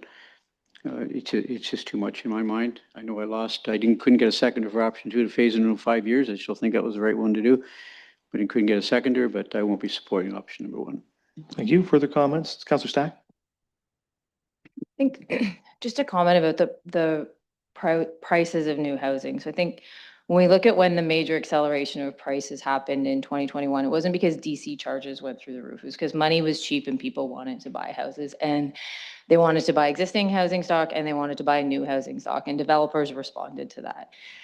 So my concern with focusing on DCs as the way to reduce the cost of housing assumes that home builders will reflect that in their prices. And I think my concern is we have no way of guaranteeing this isn't, I think what's the saying most economists say is once prices go up, they don't come down. So I think if we look at typically what happens in inflationary periods when prices are high, developers don't decide out of the goodness of their heart to reduce prices. When we see all sorts of government incentives, I don't know that we have a guarantee that reducing or maintaining our DC charges will reflect a reduction in the cost of housing.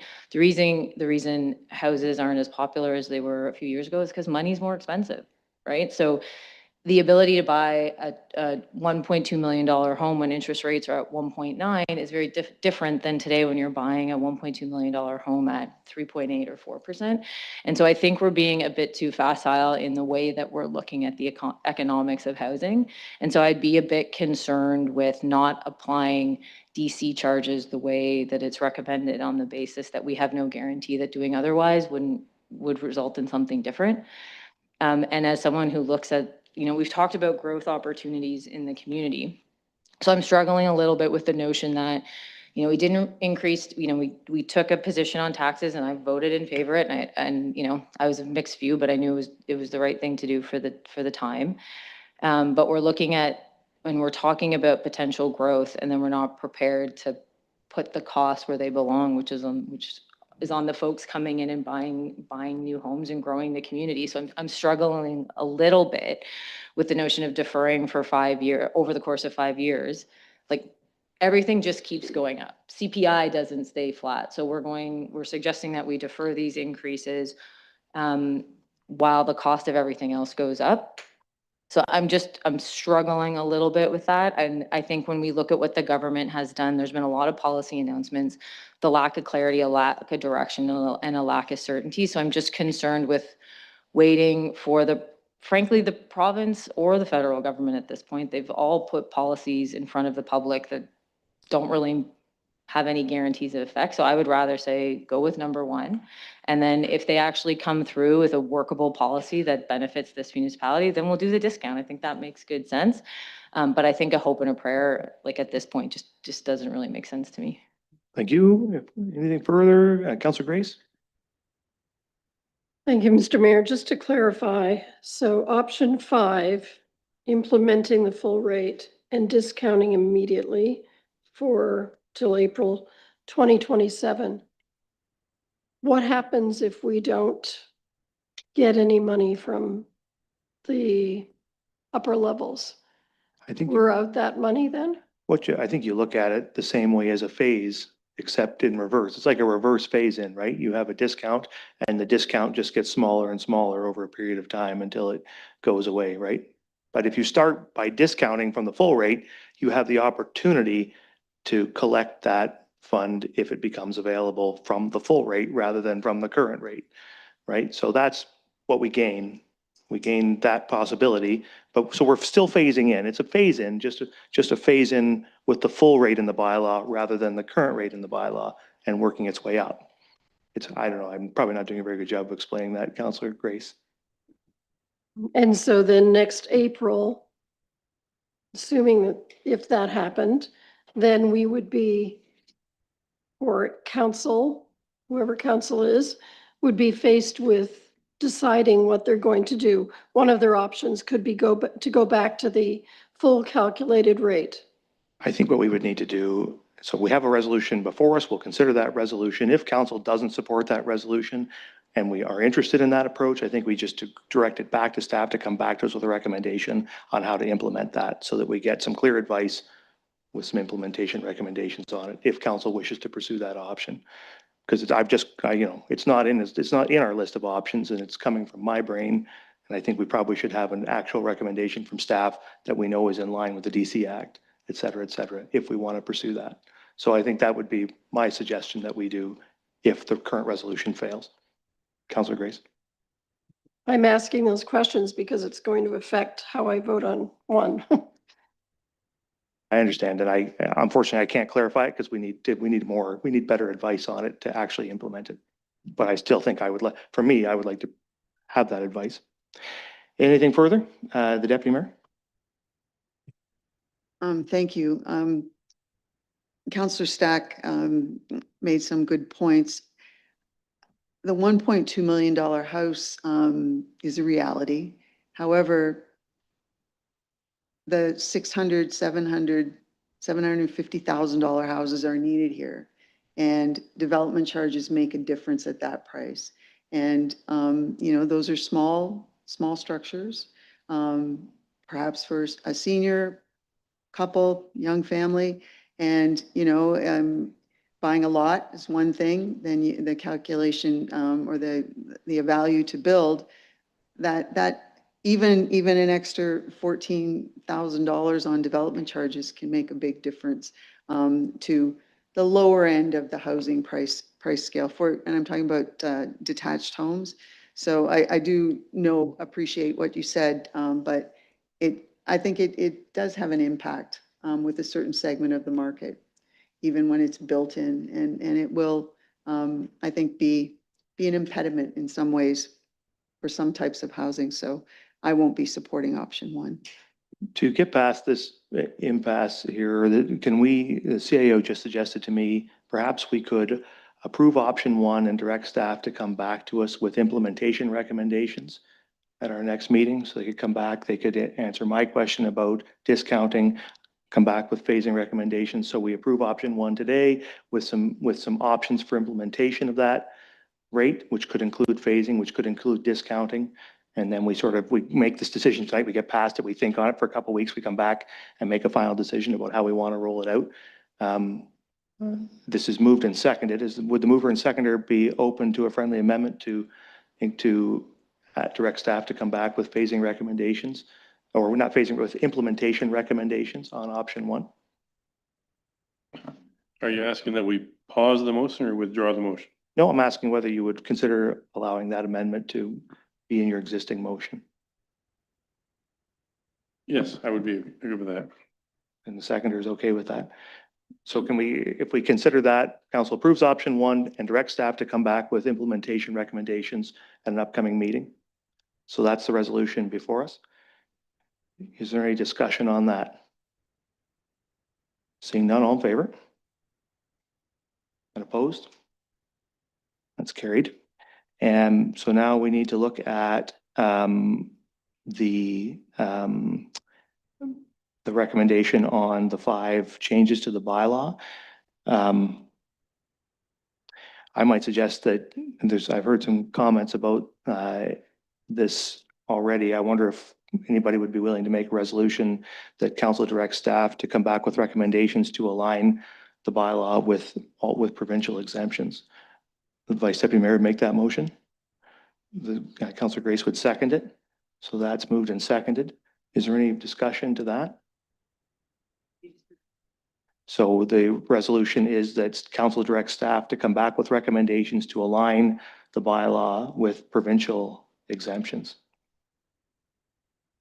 Any discussion? Seeing none, all in favor? That's carried. So we will receive reports in the coming next while to figure out how we're implementing all of that. All right. So that brings us then to the end of that discussion. Okay. So now we're on to delegations. Our delegations have been waiting very patiently, and we thank them for that. So we'll move right into that. And our first one, 8.1 from the Saugeen Memorial Hospital Foundation with respect to facility rental fees. And we have Tracy Murray. Ms. Murray. Wow, that's a tough one to follow. I'm going to be way quicker than that, but thank you for having me here tonight. I am here to share the impact of our annual summer fundraising event, the Grand Fondo Lake Huron, presented by Bruce Power and suppliers, and respectfully request consideration for waiving the facility rental fees associated with that event and the Bruce County Bash.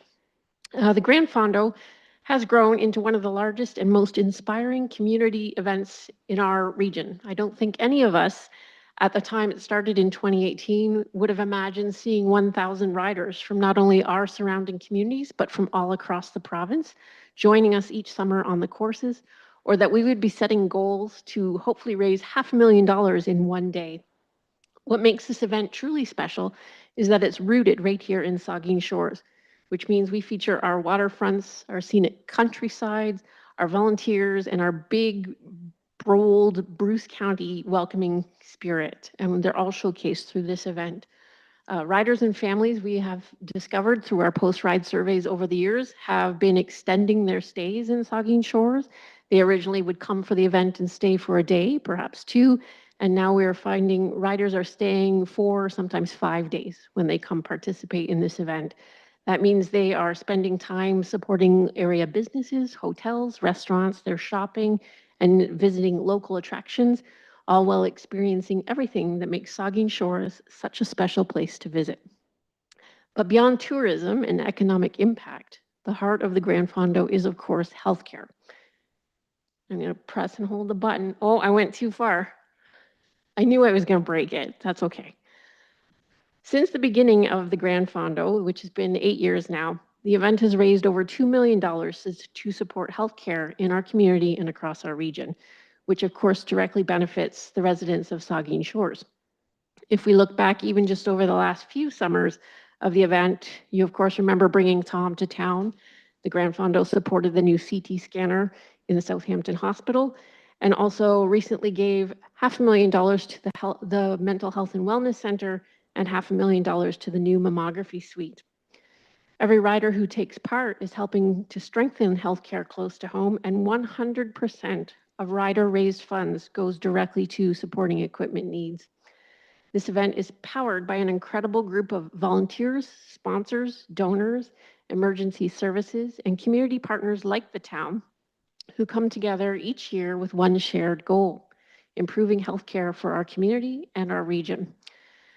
We are incredibly proud that the Saugeen Shores is the home for this event, and as we continue to grow the Grand Fondo and its impact, we respectfully ask the town to consider waiving the facility rental fees associated with this event and the Bruce County Bash. Waiving these fees would allow even more of the funds raised to stay focused on what matters most, supporting local healthcare. It would also demonstrate the town's continued partnership in helping to sustain and grow an event that reflects so positively on Saugeen Shores, not only as a destination community, but as a community that rallies together to support healthcare. We truly value the support we receive from the town each year and appreciate the collaboration that helps make this event possible. Thank you again for your time and your consideration and for your ongoing support of this event and healthcare in our community. Thank you, Tracy. And so you made a request of the municipality there, and my understanding is that request has already been considered by staff, and that is their full intent to waive the fees. So I think you've already got what you've asked for from us this evening, so that's good news. Thank you. But I'll ask if there's questions or comments from the members, the Vice Deputy Mayor and then the Deputy Mayor. I'm glad to hear that the waiving of the facility rental fees been looked after, because I was absolutely going to support that. So that's good news. A question for you: with your funds raised from your Grand Fonda and other events, what percentage of those dollars remain right here in Saugeen Shores for the Southampton Hospital? So it's very difficult to give you a percentage, but I can say over the years, we have openly each year determined where the funds will go and have had riders fundraise for specific things like the CT scanner. 100% of the funds raised that year went to the CT scanner here in Southampton. Other years, like I mentioned earlier, the mammography suite is in Owen Sound. Many of our community members who use those services and in other communities in Grey Bruce have to go to Owen Sound for that service. So it just depends what the need is and where the need is that year. So some of the fundraising dollars could end up at the Owen Sound Hospital for the service provided there, and you're right, like there's a fair number of people from Saugeen Shores you utilize those services. That's in correct. Owen Sound, so some of the funds would end up there, but a good chunk of the money, like for example, the Grand Fonda would stay right here in the community is what I'm hearing. So that's, Yeah, depends on the year for sure. yeah. Thanks. Thank you, the Deputy Mayor. Thank you, Mr. Mayor.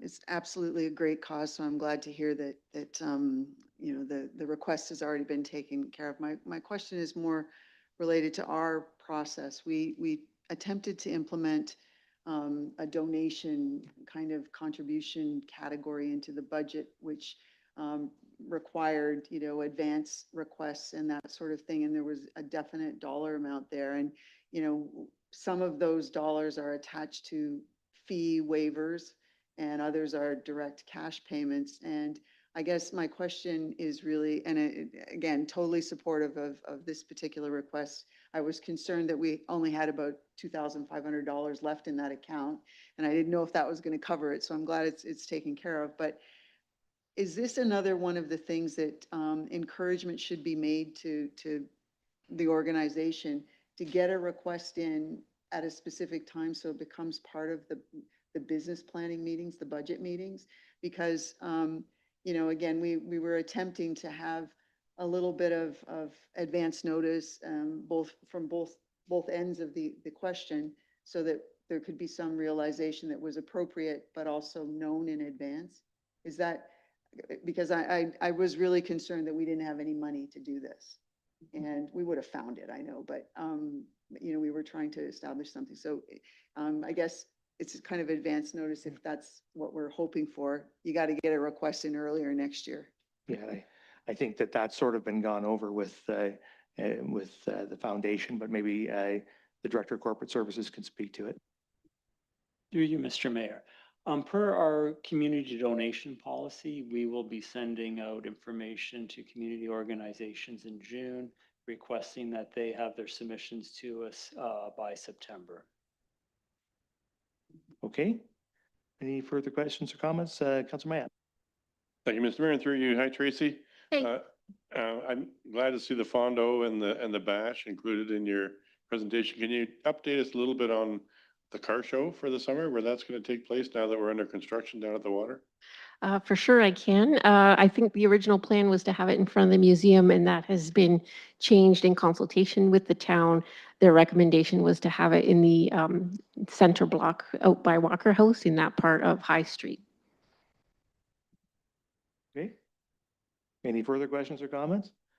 Thank you again, Tracy, for No, all thank your you. work. We really appreciate all that the foundation does. You guys raise a whole bunch of money for our hospital, and you do it in a way that's tons of fun and makes the community a better place. So what more could we ask for? Thanks to you and, Thank you. and your whole group for all your work. Thank you. All right, and thank you for your patience. And speaking of patience, thank you to Sarah Porter for her patience. We'll bring up Southampton BIA. She's going to talk to us about summer, which we're hoping will come soon. The chair of the Southampton BIA. Go ahead. Thank you, Mr. Mayor, Deputy Mayor, Council, and staff. I don't know how to work this. Is it going to come up?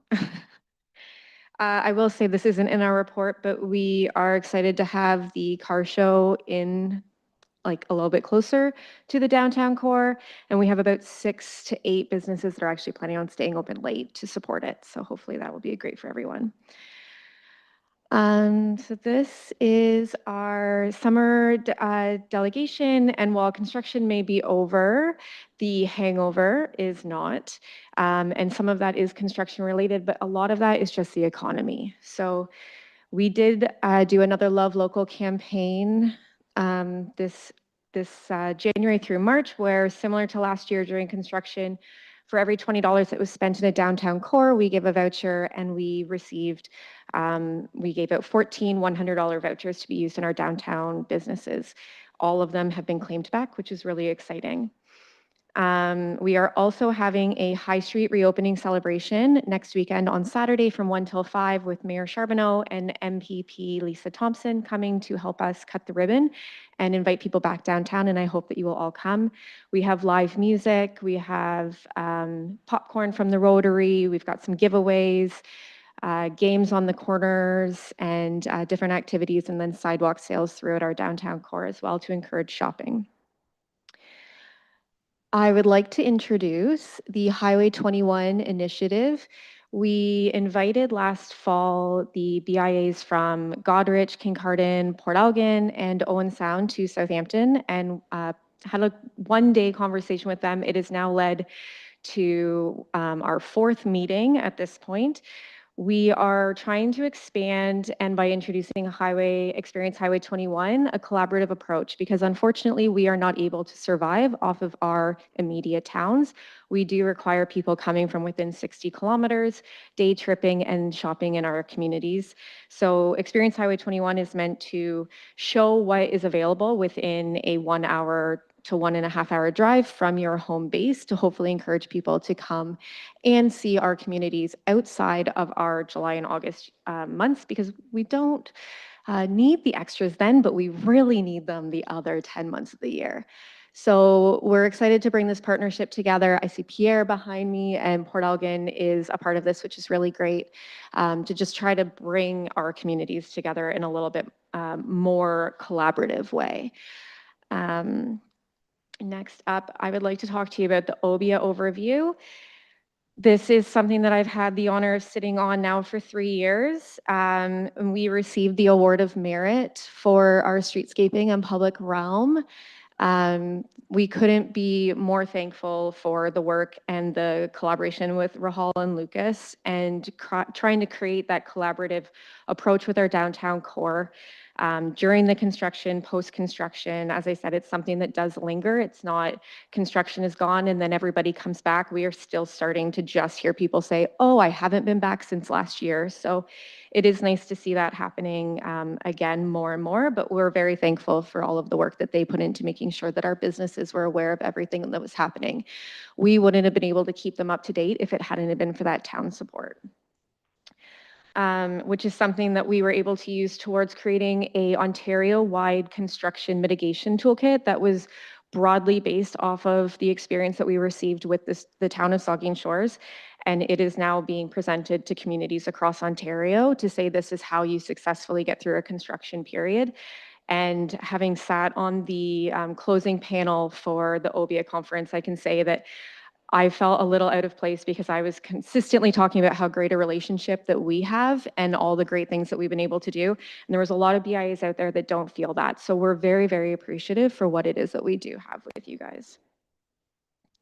I'd also like to thank the previous chairs and Bruce Martin and Chris Robinson for their lead on the High Street Revitalization Committee, because they were the ones that kind of got it going. And then we just took it and ran with all of the rest. I also have had the privilege of being able to go to a few different conferences with OBS. So I went to EGCO and will be going to AMO later this year. And as a member of OBIA, which I know the municipality is, we will be sharing all of our information with Amanda and Paul as well, to make sure that you guys are aware of all of the things that OBIA is delegating on behalf of to AMO.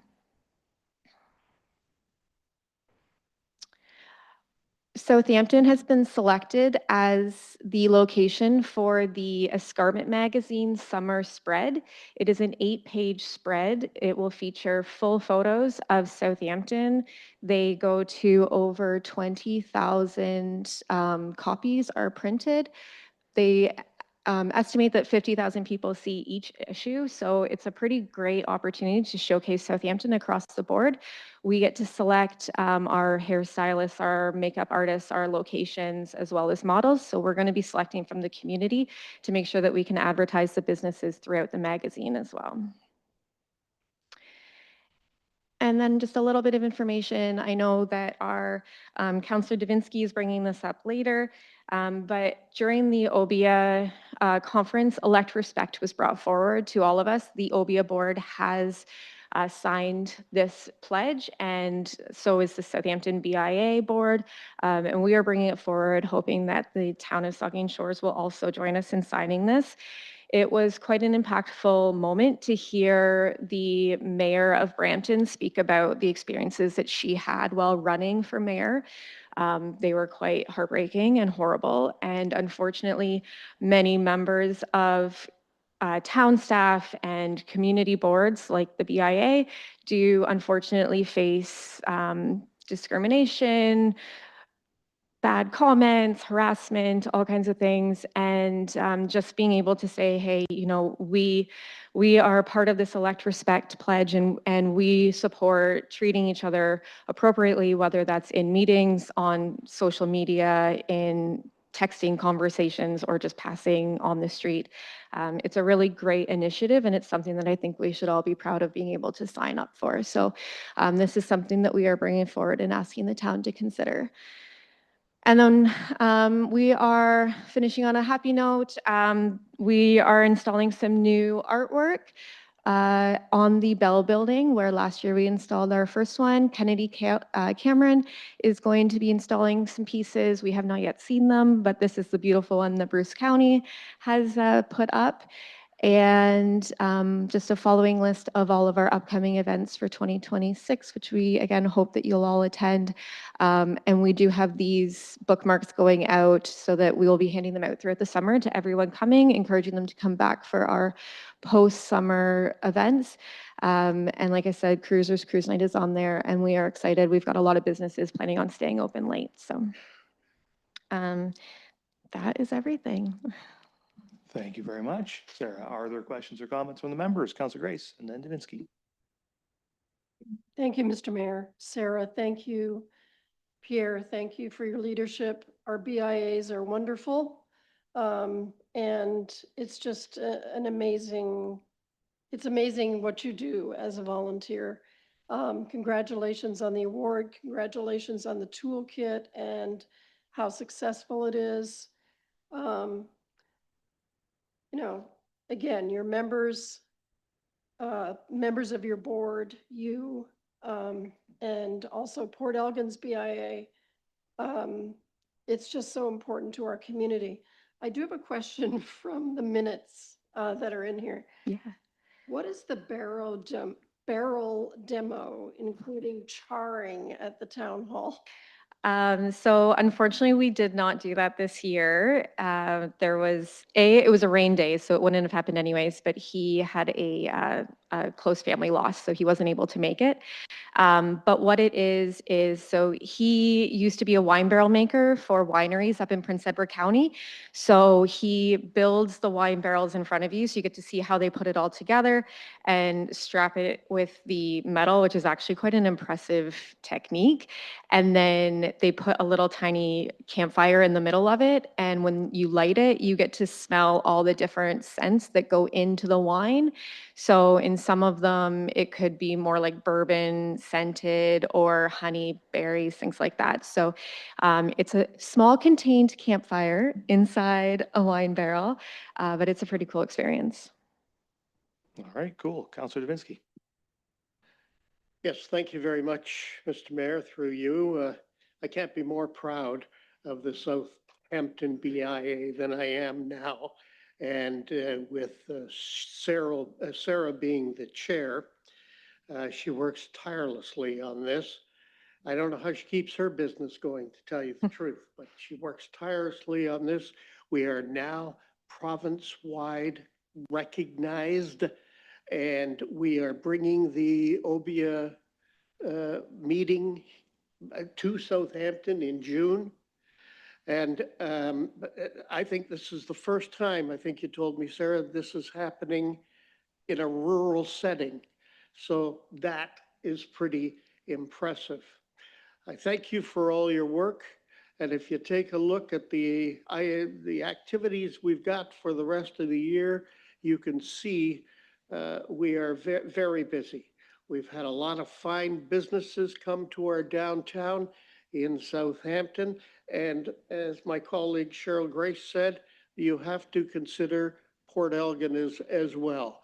It's in some cases a joint project because together we are Saugeen Shores. And that's what it's all about. But we'll continue to focus, at least the Southampton BIA, on Southampton and its future. And I just love the work that's been done on the revitalization. We took a lot of hits about that from the BIA, and I received, it's the first time I ever received something while I was shopping. And someone came up and started to rat on me, and I listened to them and tried to explain.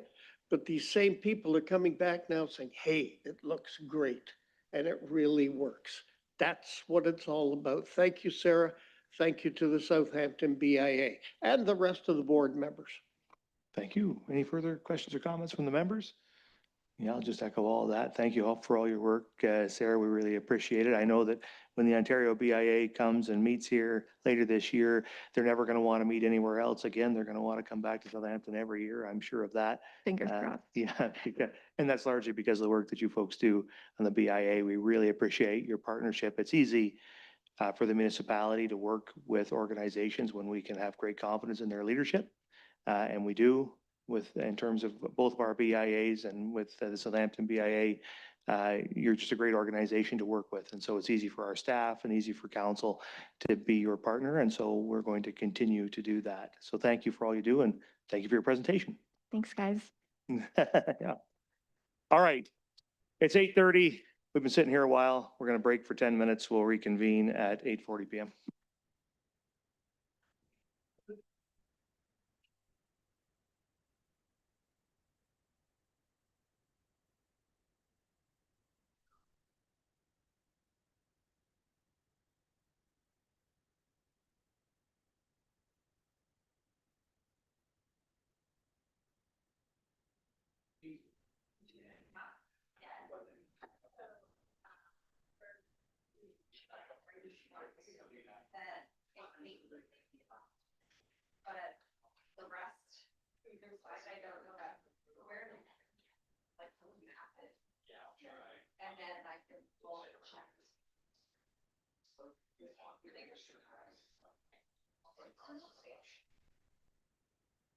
So it'll just cross over, not go down.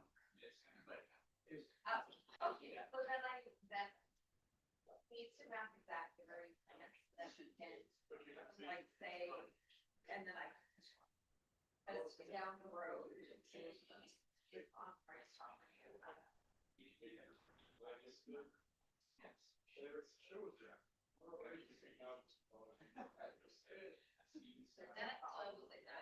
We've got like about a year and a half ago, I started there from the UX but it's like years down.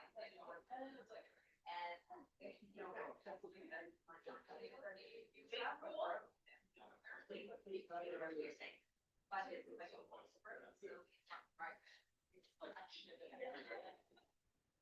so what are you doing? Or we've been trying to stuff. I did love that. I mean, no, I wasn't. But no, okay, maybe. Sorry for the delay. Okay.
Question.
All right, can we bring this back to order?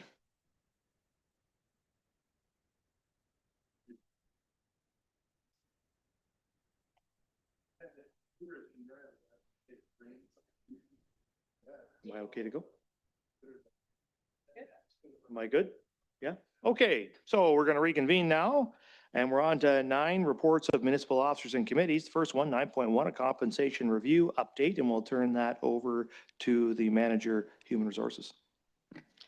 Thank you, and good evening, Mr. Mayor and members of council. Tonight, I am introducing the town's compensation review project update.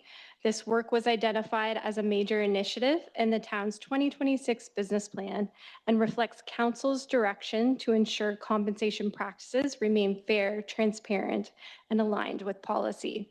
This review included an external market analysis of non-union and union roles, a review of statutory pay equity, internal job evaluation, and an assessment of council remuneration in accordance with the collective agreement and town policies.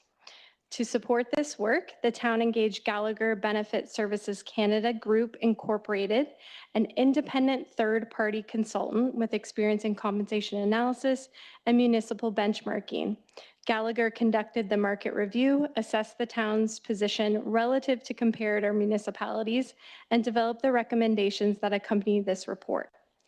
At this time, I would like to introduce the consultants from Gallagher who will walk council through the findings of the staff compensation review, and then they will present a separate presentation on the council remuneration review. So joining us virtually is Jane Mazansky, Vice President, Compensation Practice, and Damian Maggio, Senior Consultant, Compensation Practice. I will now pass it over to them. Thank you. Okay, thank you, Lindsay. I saw the slides pop up. Have you got the slides going, working on your end, or do we do it? We will do it. Just give us a moment. It's not up here just yet.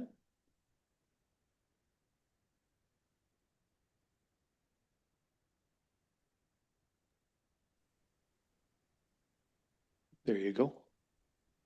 Okay, thank you very much. And thank you for the time on the agenda tonight. And I think Damien and I will also, as your previous speakers just said, try and do it fairly quickly to keep you going for the evening. So as Lindsay had indicated, Gallagher was retained to undertake the compensation review. Actually, this is the elected officials slide deck. We can go with this one if we need to right now, rather than trying to flip it around. That's fine. Okay, so that's the council review. So we were retained to do the council review and the staff review, including the unionized employee group. But this specific part of the report or part of the presentation is talking about the remuneration and expense policy practices for the elected officials of council. And really what we're doing is we're comparing what are other municipalities of similar size and scope of responsibilities doing in terms of compensating their elected officials. It's very much unlike the non-union staff review, which is focusing on attracting candidates and retaining those candidates. For council, we're looking more at what is fair and reasonable and respective of the roles and responsibilities. And I mean, tonight is a perfect example of some of the complexities of the issues that come before council, that you have to do your due diligence to read the lengthy agendas, to get into the details of the report and so forth. So it's really, what is a good compensation that's going to recognize your time commitments? Is it fair? Is it reasonable relative to what other organizations are paying? And is it financially sustainable within the municipality within itself?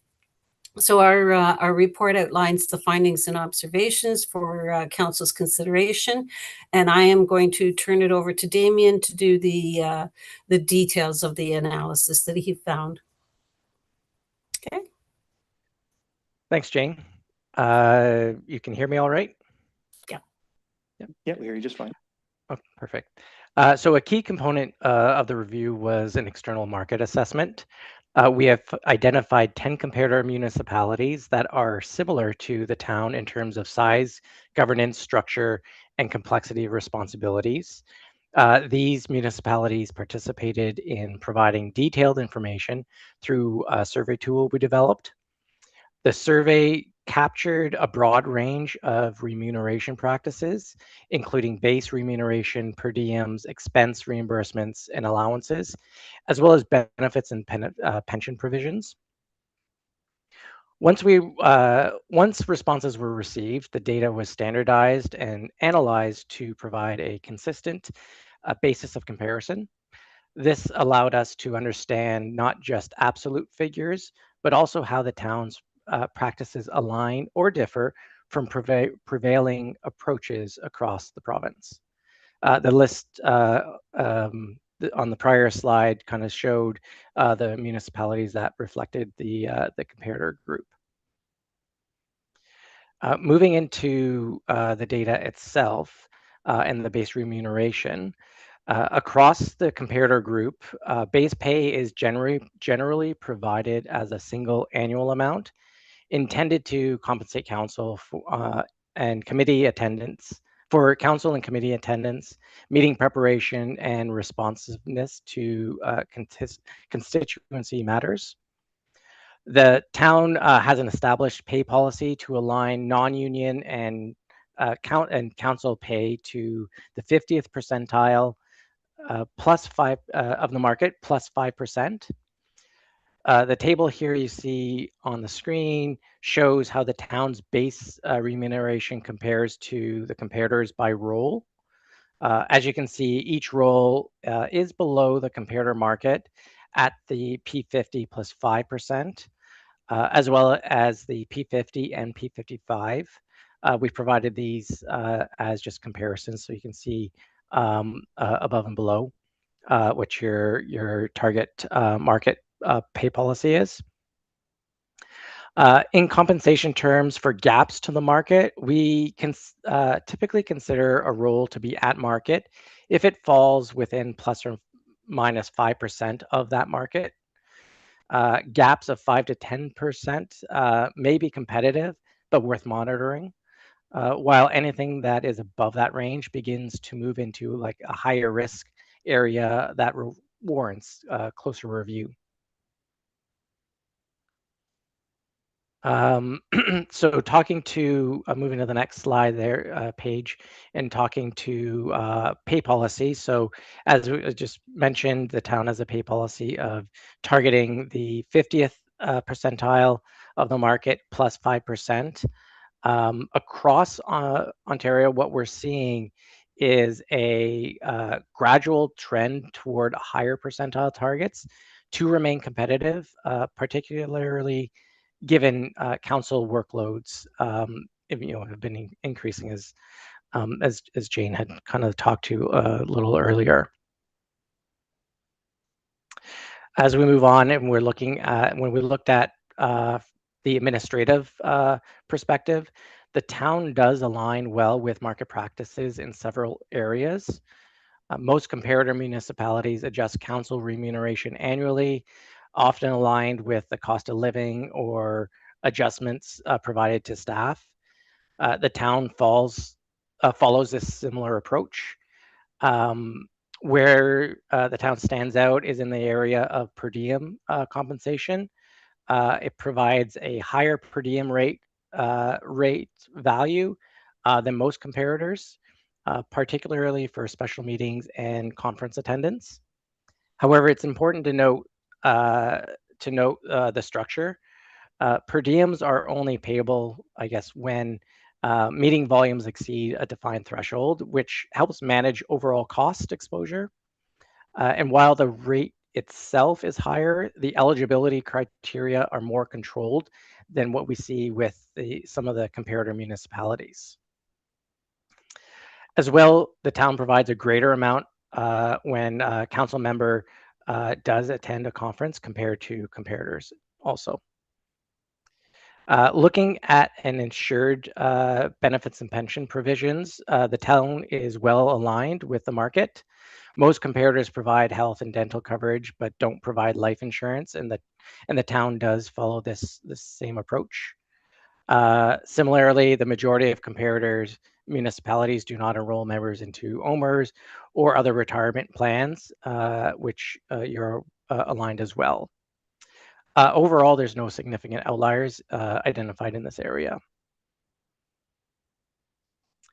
What we do have for council's consideration are five items based on the market findings and our guiding principles that we discussed earlier. Based on where you are compared to your comparators in the market, for consideration, we have an increase to the mayor-based remuneration to the market P50 plus 5% rate, as well as an increase to the deputy mayor remuneration and the councillor-based remuneration. We also suggest that continuing to adjust the base remuneration annually aligned to the adjustment as approved for the non-union staff, and conducting external market reviews once per term to assess comparability of remuneration and other practices. Thanks, Damien. I was just wanted to jump in at the last slide there where we've indicated this is the ideal if the council's intent is that they should be compensated as their pay policy currently says to the market P50 plus 5%. These would be the recommended rates to get you to that pay policy. I believe in Lindsay's cover report, she's offered some alternatives as well, which is really to get closer to the pay policy, but maybe not all in one huge lump sum. So as Damien mentioned, if you get within 5% of your target pay policy, you're somewhat competitive. But again, sticking strictly to the pay policy, this is what we have on our slide and in our report, which differs from Lindsay's other recommendations. That's it. Okay. Comments, questions? Well, we can take any questions on this one, I guess, or we could, why don't you give us a second report, take us through the staff report or the report on staff remuneration, and we'll hear all the reports up front and then we can discuss them. Okay.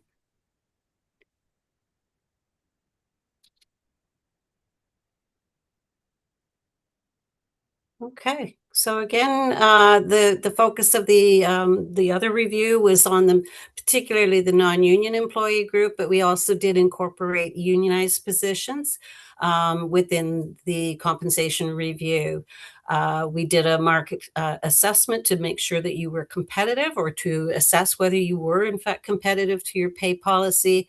And then we were to come up with a proposed salary structure that ensures you're satisfying the pillars of our compensation design principles, which is to make sure that you're internally equitable through job evaluation, pay equity compliant, and externally competitive.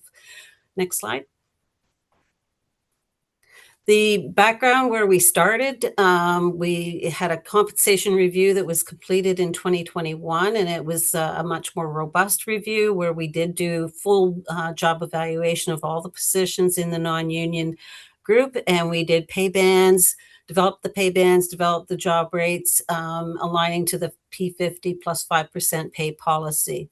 Since that period of time, in 2021, when that structure was implemented, we have had cost of living adjustments applied to the salary grid, in which incumbents would receive that. Plus, there is a step structure, so there would be some step increases as well.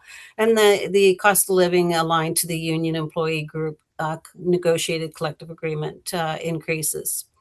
Job evaluation has been maintained for the non-union positions. Where there's a new job or a changed job, it has come over for evaluation to make sure we align it into the correct pay band to maintain that internal equity. However, on the union side, the IUOE group job evaluation was not completed. It really was not mandatory in terms of achieving pay equity compliance, because all of the positions within the union group are male positions, and so there's no legislative requirement to create a structure.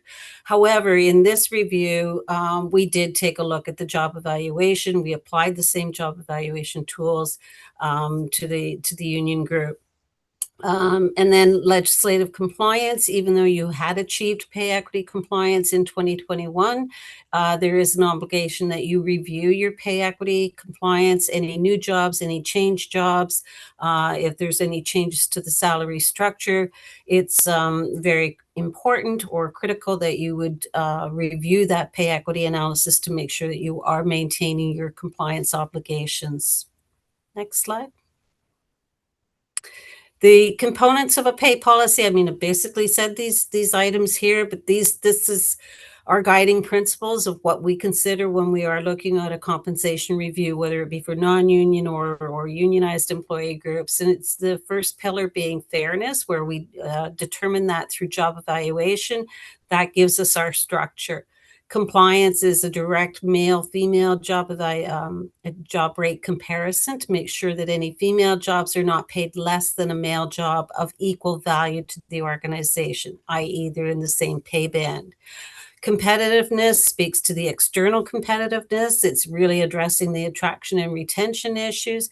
And although we recognize that pay is not everything, it is definitely an important part. It's the part that keeps attracts the people in the first instance, and then once they get in, then or are secured by the municipality, then it's retaining those employees as well. And pay is still an important issue.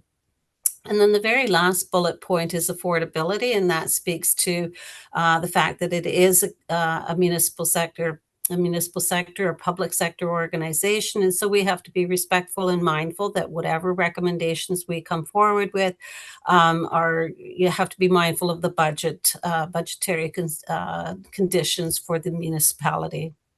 Next slide. So I'm going to turn it over to Damien on this one now. Thanks. So as we get into the methodology and the tools that we used, as Jane had said, we use the job evaluation system and tool. One thing that's key and foundational to it as well, like it facilitates the internal equity and the pay equity compliance. Up-to-date and accurate job descriptions are important to produce credible job evaluation results.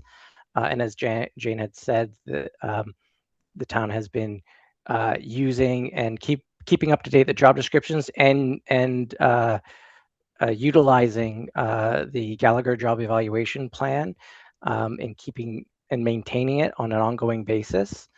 And this is the same plan that we used to evaluate the union jobs, and based on the 4 compensable factors of skill, effort, responsibility, and working conditions.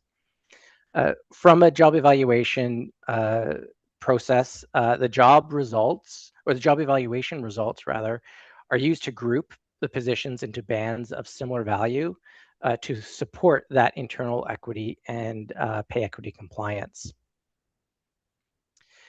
And then so that was the underlying methodology to start the review.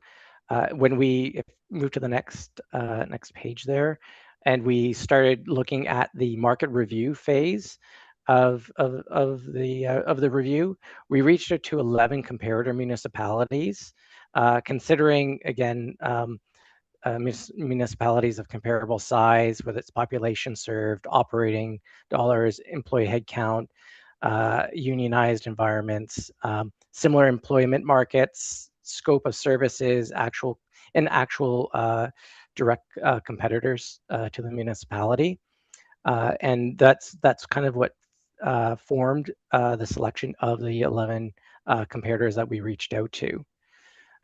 When we, moving on to how we collected the data, or what we used the data for, is we reached out to each of these, the comparators, gathered their information, and we're able to match more than half of the town's roles to comparator information and data that resulted in produced statistically credible results.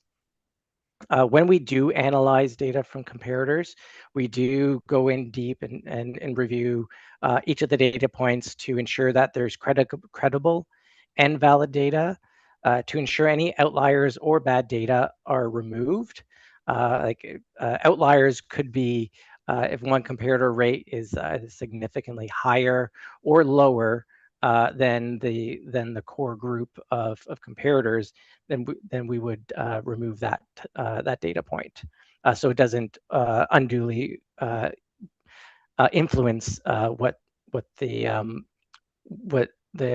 main majority of comparators are have as data points, and the market rate.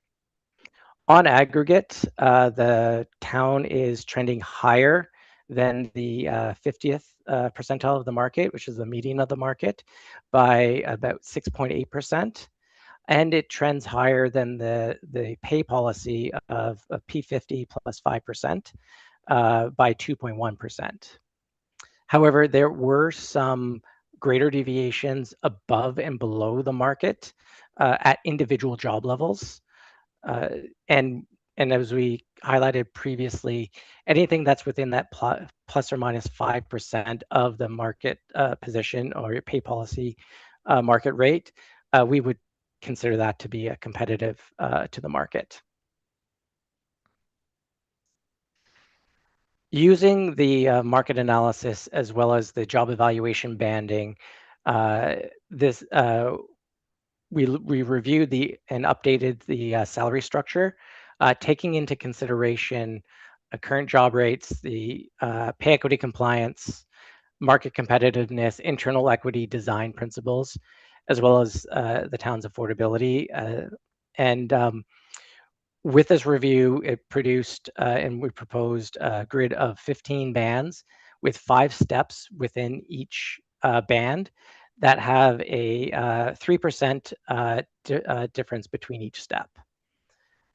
With this design in consideration, the proposed grid does produce minor adjustments to 3 grades, with the remaining grades unchanged.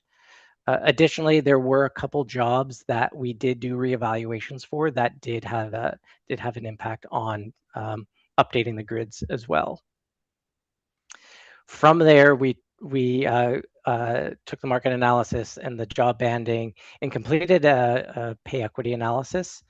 And we used a job-to-job method, which all that means is comparing female job classes to male comparator jobs of similar value, and using the Gallagher job evaluation plan, the current banding structure, and the proposed maximum rates, we found that there were no pay equity gaps, and the proposed structure and rates are pay equity compliant.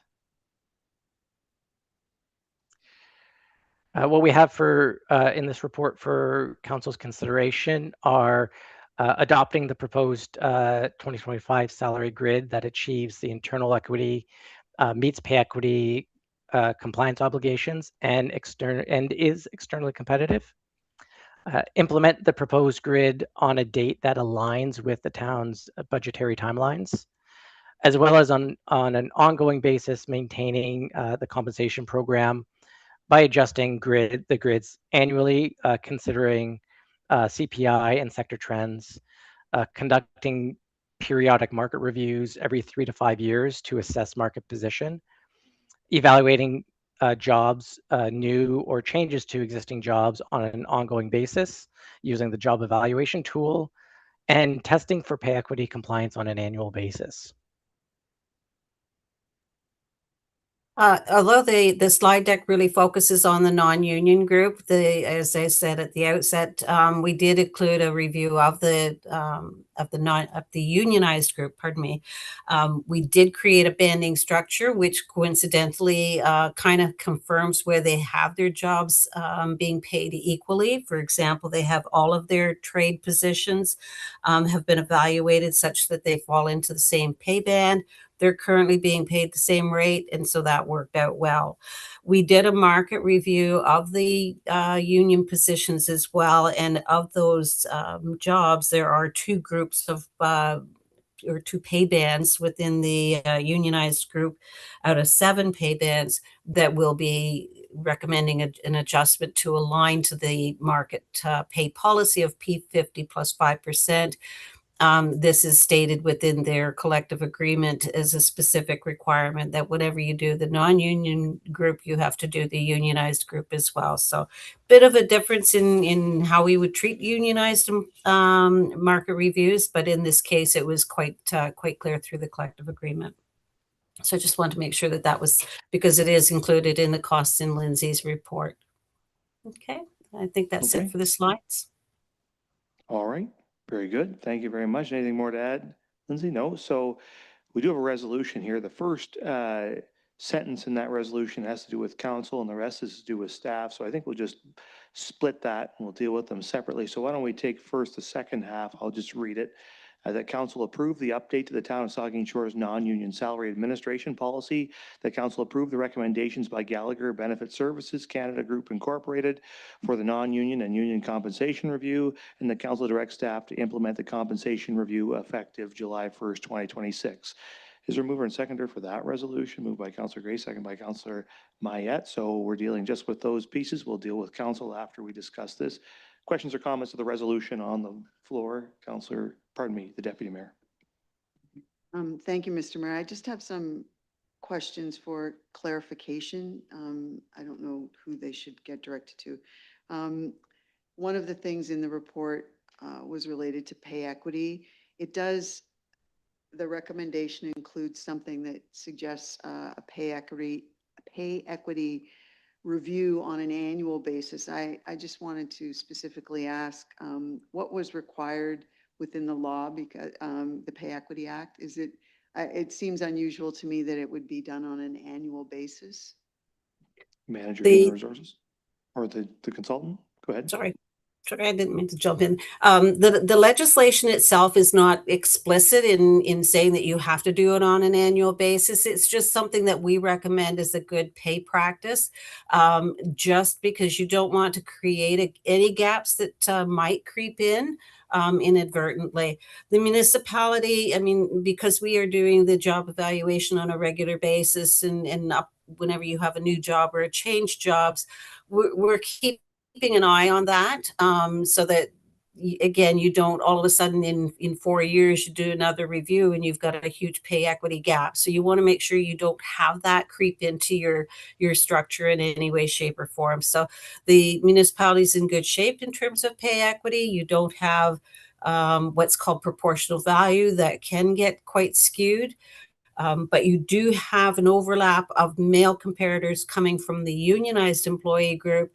So if you had a case, let's say for argument, where the union employee group received a higher COLA, cost of living adjustment, in a year than what the non-union received, then that would start to create a pay equity gap for the bands where we have to draw on the male comparators in the union. So that's why we say, just kind of keep an eye on it. You don't have to do a full, it's not really a full burdensome review in terms of maintaining your pay equity. We have the structure in place. And so it's really just updating that analysis with all of the correct job rates for each of the years that you have. Thank you. That was a much longer answer than I Sorry. expected. It's okay. It was good. I just have a little bit of concern because we've spoken many times around our table about consultants, and to me, when I read it, I went, oh, there's a consultant expense every year. So I appreciate what you said at the end. In the policy, there's a very specific comment that I don't believe is being changed. It reads, external market reviews are conducted at a minimum every 4 years. But in your recommendation, you're saying 3 to 5 years for a market review. The policy does say 4 years, so, and I don't think it's being recommended to be changed in the policy. So I also, and I appreciate that the mayor read an implementation date there. However, referring to this as a 2025 salary grid, even if the adjustment is made in July of 2026, is there retroactive situations there because it's referred to as a 2025 grid when it's being implemented in 2026? We'll turn that to the Manager Human Resources. Thank you for the question. And through you, Mr. Mayor, so all of the budgeting we indexed. So we took what the 2025 rate is and applied it with our annual economic adjustment. So there's no retro pay for that. So it would just be as of July 1st. Thank you. So thank you for that, Lindsay. So that would mean that, and one of my other questions was, it's mentioned in the consultant's report that there's 3 positions that, 3 people that would have some movement, I assume, up. But then Jane, or might not have been Jane, added on that there were a couple of jobs that were whatever. But so how many actual positions are we talking about having a change? And I'm not asking you, we don't see any real numbers here to have a sense of the dollar value, but is it 3? Is it 4? Is it 5? Is it more than that? Thank you for the question. And through you, Mr. Mayor. So I can provide a summary of the breakdown that may help. And what Jane had indicated, the review indicates external market review as well as that internal job evaluation. So there are certain job classifications that do get adjusted because of the market. And then there's positions that have been identified from an internal job evaluation. I will indicate or can confirm that in total, from a job evaluation perspective, there are 20 incumbents, which is 2 job classifications. For the market review, it covers 4, so a total of 36 incumbents for the market review. In total, there's 73% of our job classifications do not require an adjustment. And so essentially about 27% of our total jobs across union and non-union require an adjustment. Just to put into perspective as well, in 2021, with our last review, we had 55%. So over half of our jobs required an adjustment.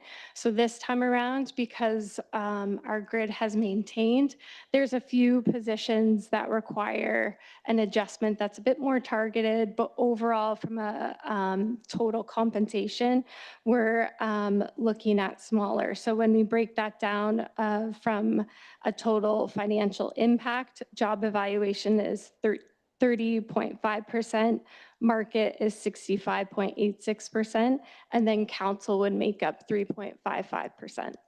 Thank you. Thank you. Still doesn't answer the question of how much, and I appreciate you gave percentages, but how many people are actually having a direct impact from this? Thank you for the question, and through you, Mr. Mayor. So it's 36 incumbents, so 36 people for the market review and 20 for the job evaluation. So 56 employees will have an adjustment made in the middle of the year. They've already had a cost of living adjustment given to them this year, which would have happened at the beginning of the cycle. This review was originally in the business plan to have taken place this year. We escalated the time frame so that it started last year so that it could get here earlier. I just, it was something that was planned for this year, and the assumption that I made, probably wrongly, was that the impact was for 2027. So and again, we don't have any dollar figures here as to what this means. I don't necessarily disagree with it because we have limited information, but let me ask you one more question and then I'll let others come in. These grids that are described and the 3% movement or step along the grid, what makes the movement happen? Is it time or is it something else? Thank you for the question, and through you, Mr. Mayor. So our current salary grid is structured as such, which has been previously approved. So it's already at that 3% between the steps.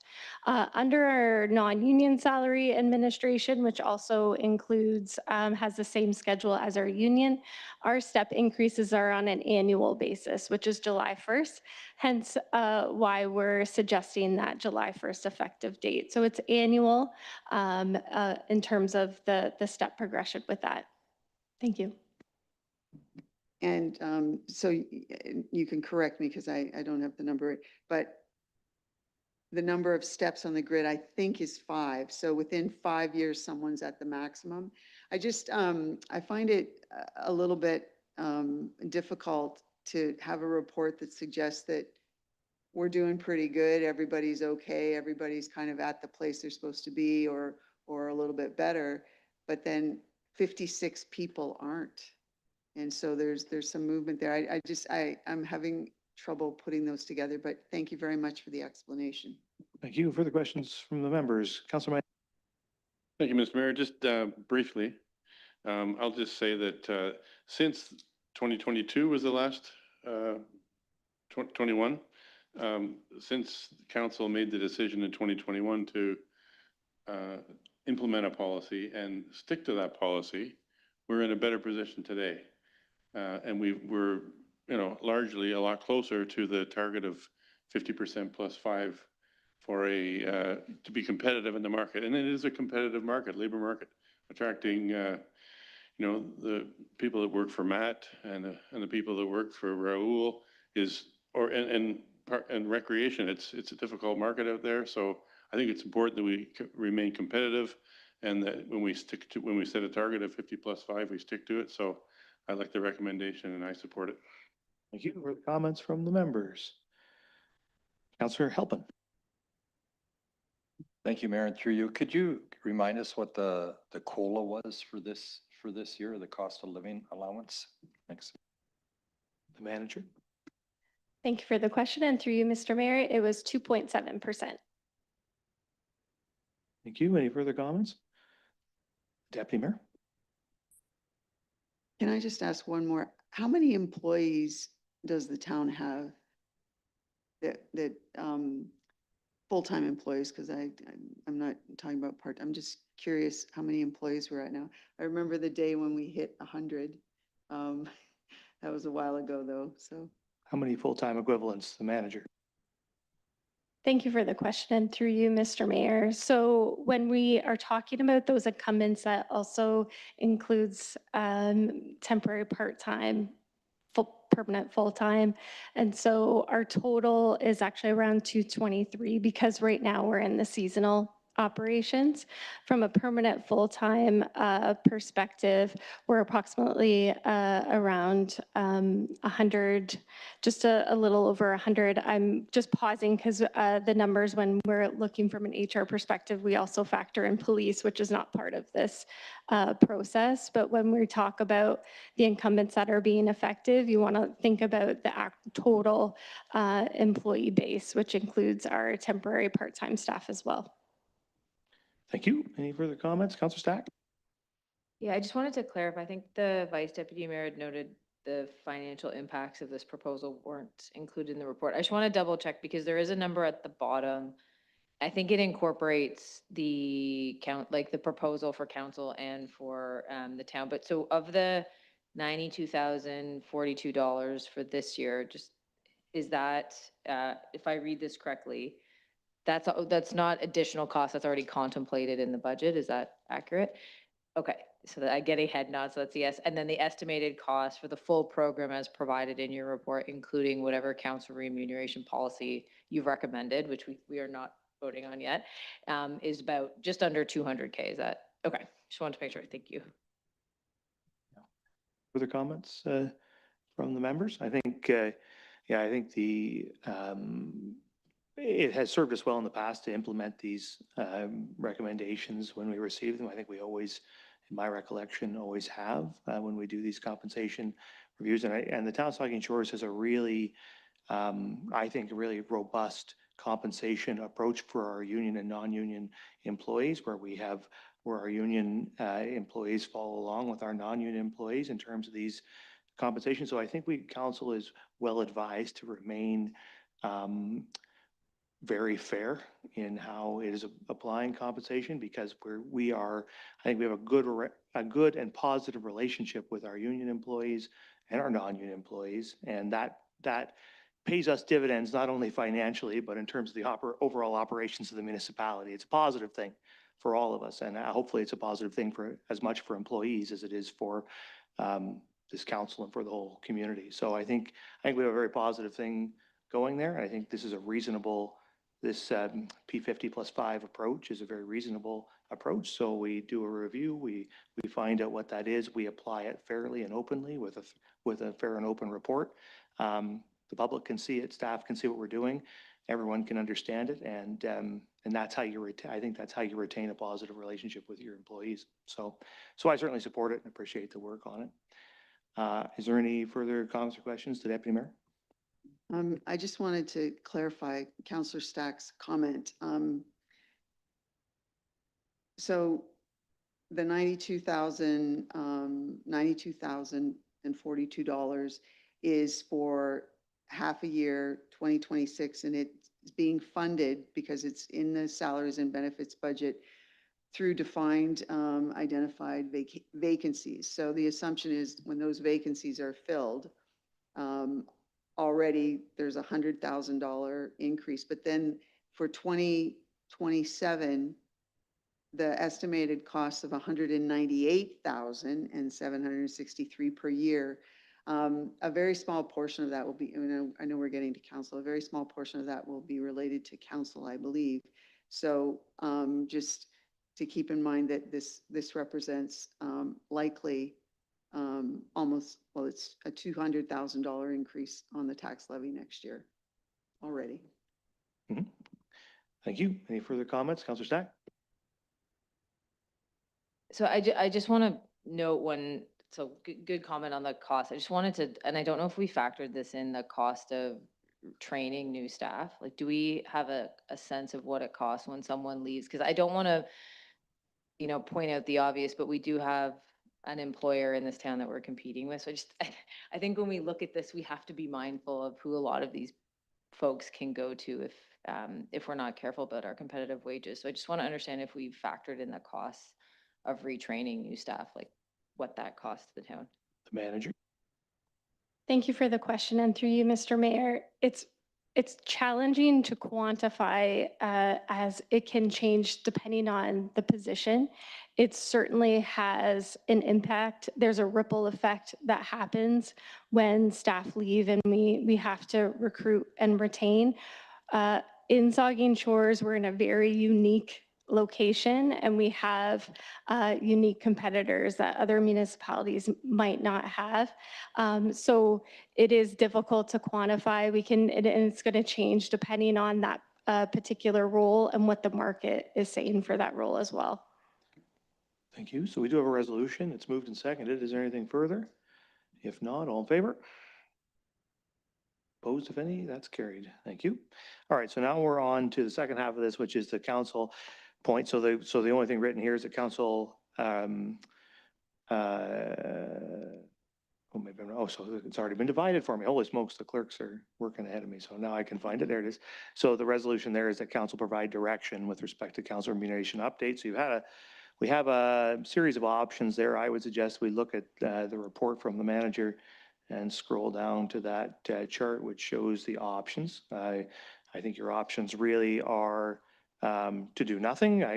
You could freeze the rate. You could implement it at the P50 plus. So there's actually 4 options: implement it at the P50 plus 5, implement it to within 5% of the target, to within 10% of the target, or to freeze the rates. Those are your 4 options. So I look for direction, Councillor Mayette. Thank you, Mr. Mayor.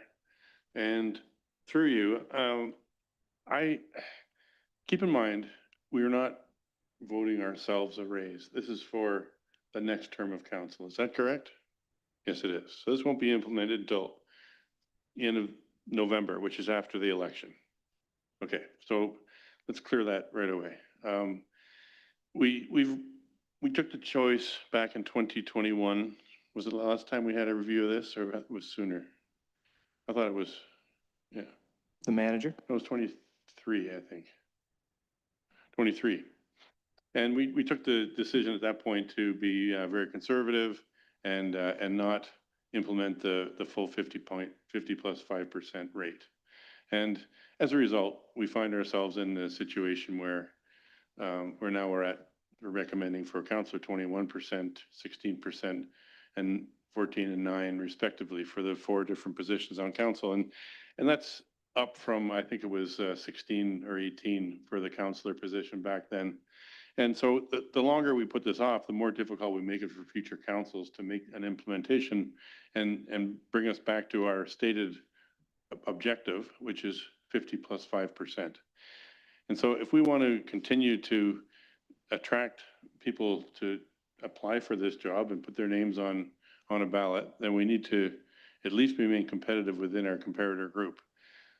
There are people that are in this job who, or apply for this job, run for the position, who don't need the money.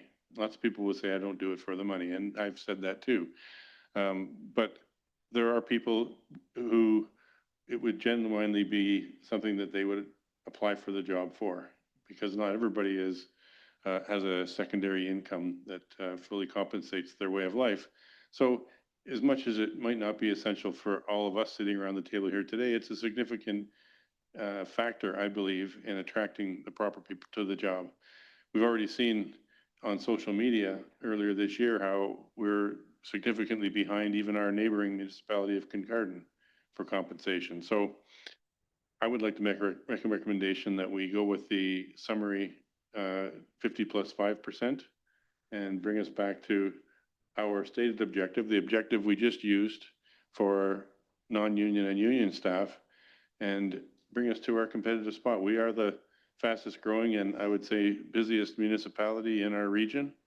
And we need to make sure that our future council members, mayors, deputy mayors, and councillors are compensated at a rate that is commensurate with the work that we do, that they do, will do, and that we have the ability to attract qualified and good people to this job. So that's my recommendation.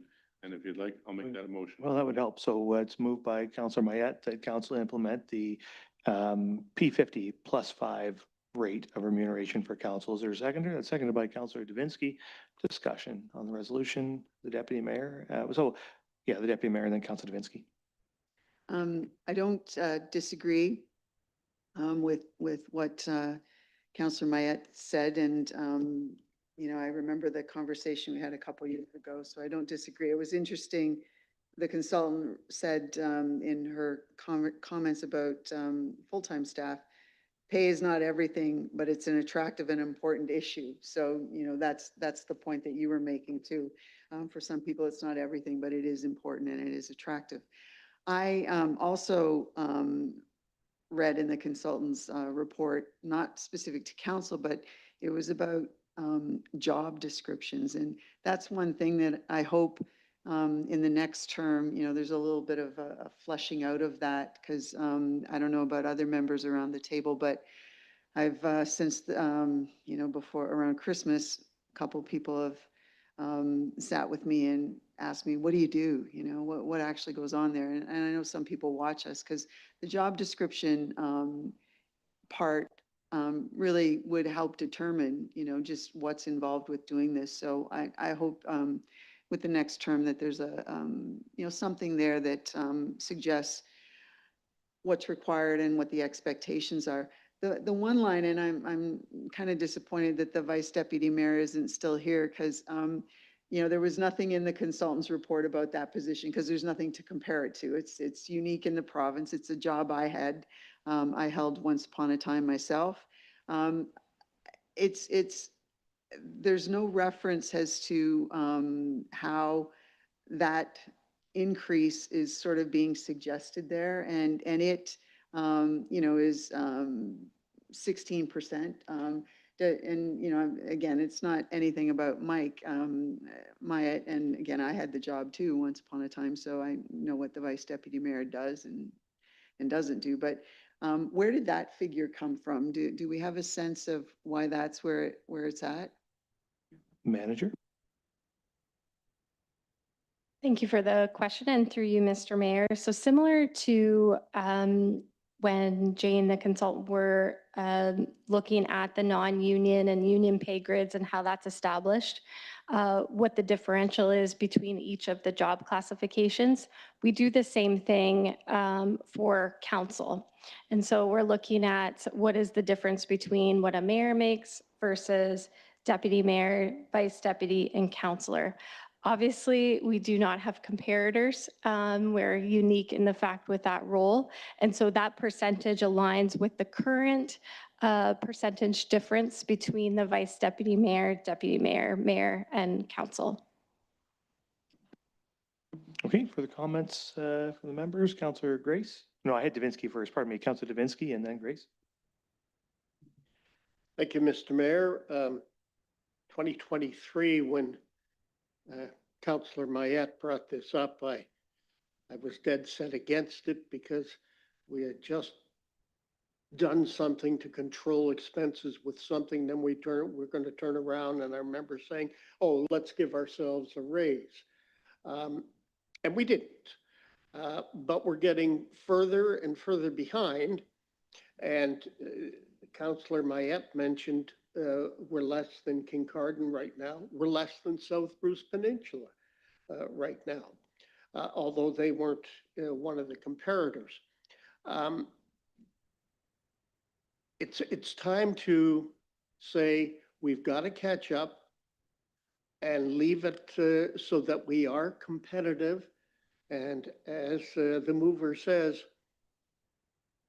hopefully attract those people that can say, now I can afford to do this. Sounds terrible, but some people base it on what can they afford to do, what kind of time can they put in, and are they being compensated fairly for the job?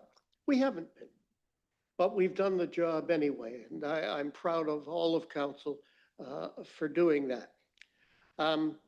So as a result, we could phase our way in, but it's going to take, it will take time, and well, it'll take forever to catch up. So I say we go with the 50 plus 5 and put ourselves in the market of the comparators. And like I say, it isn't as if we're going way up in the pay categories. There were municipalities around us that are already making more than we are. We are just playing catch up. And I've changed my mind. It's time to do that sort of thing. And that's why I seconded it, Councillor Mayette's motion, and continue to support it. Thank you. Thank you. We'll get Councillor Stack and Grace and then Stack. Oh, sorry about that. Thank you, Mr. Mayor. My preference would be option 2. I don't see money. Well, first of all, this is not the level of salary that would be livelihood level. This is something that's for our staff. Our staff have to be compensated fairly. We do need to also provide a competitive wage. I don't see money really factoring in terms of competition in this job. You have to be internally motivated to do this job properly. You're not doing it really. The primary reason for doing this job is not money. So one of the consultants mentioned the issue of risk, that we're not going to be competitive. I don't see much risk. I mean, I think that good people who want to do this job will be doing it for the right reasons. And they do have to be compensated fairly. I mean, how long did we take to prepare this agenda? How many hours did we put in to read the materials just for this agenda, let alone all of our meetings, emails, phone calls with residents throughout the week the length of this meeting, the meeting before it this afternoon, all of our committee meetings, you're never going to be compensated fairly like you would in a real job, I guess. This is a real job.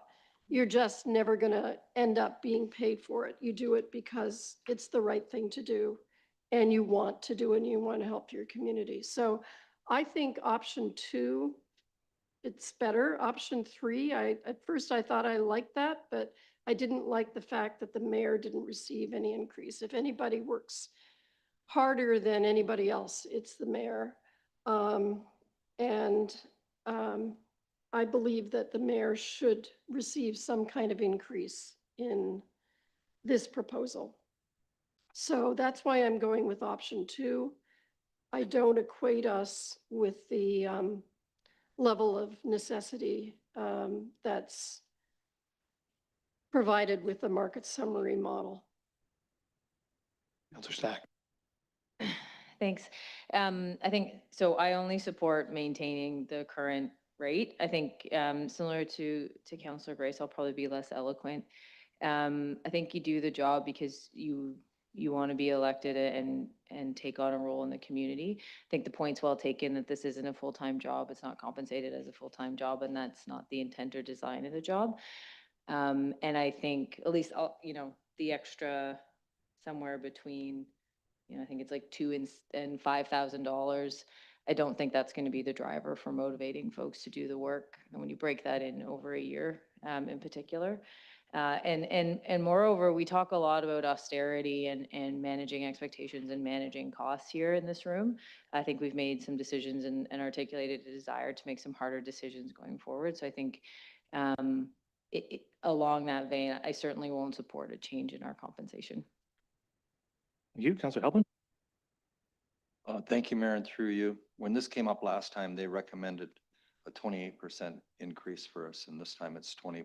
So I guess our COLA is catching us up a little bit. That's in the councillor's line. I suppose I would support option 3. It's moving us ahead, which is reasonable. But as Councillor Stack said, I'm constantly talking about tightening belts and everything like that. So I feel that I can live with option 3. Thank you. Thank you very much. Any further comments? So we do have a resolution that's been moved and seconded. I don't know, I guess I regard the wage that we receive here as a stipend. I think of it as a stipend. I think that I agree that I cannot be compensated by the taxpayer to the rate of the time that I spend, nor do I expect to be. Would it be difficult for somebody who did not have another job or another source of income to be mayor? Yes, it would. And it would be until this paid $150,000 a year, probably, or $100,000 a year. And I don't think the people of Saugeen Shores should have to spend that kind of money for a mayor. It's a town of 16,000 people, right? So I don't know that I don't feel good about a 9% increase for myself, for the mayor, or for my successor. So I don't think I can support the P50 plus 5. I could consider one of the other options, but I don't see, for me, I don't think those kind of increases, and I just think, and maybe it's in line with what Councillor Stack has been said, we talk about moderation and we're talking about trying to contain costs, and I think we have to I think council's wage should increase over time at a rate. I don't think it should be frozen. I think it should increase, but to increase at double digit or high single digit rates, I think doesn't align with what we've been talking about in terms of cost containment across the municipality. So for me, I can support an increase, but not at the rate that's proposed in the resolution. So if there's nothing further, it's been moved and seconded. I'll call in favor. And opposed? It's defeated. Anybody else want to make any other suggestions on this? Councillor Halpin? Option 3. Councillor Halpin moves option 3 be implemented. Is there a seconder for that? Seconded by Councillor Grace. Any discussion on option 3? Seeing none then, all in favor? And opposed? That's defeated. So we're rocking up the middle here. Anybody want to make a resolution on option 2? No? Moved by Councillor Mayette, seconded by the Deputy Mayor. Any discussion? Seeing none then, all in favor? And opposed? That's defeated. Can I make a comment? The Deputy Mayor? Is it possible to have consideration of something that blends, things? Because I respect, and, I respect all of the opinions that have been voiced. Oh, I just lost my screen. There we go. Is there a possibility of bringing up the bottom a bit and not having as much with the top end? Because, and we've done that in other situations to kind of raise the platform. Is that a possibility, or are we just?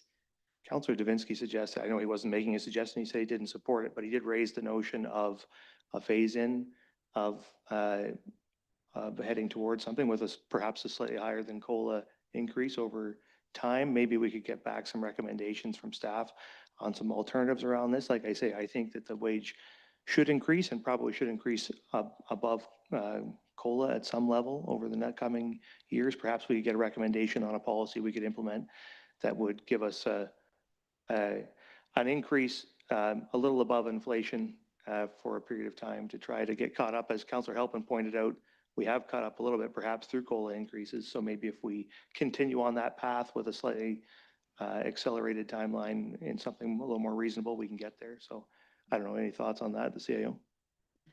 Through you, Mr. Mayor, I guess listening to the suggestion, I would just ask for some clarity from council, because we have a policy framework that suggests that council wants to be at the P50 plus 5%.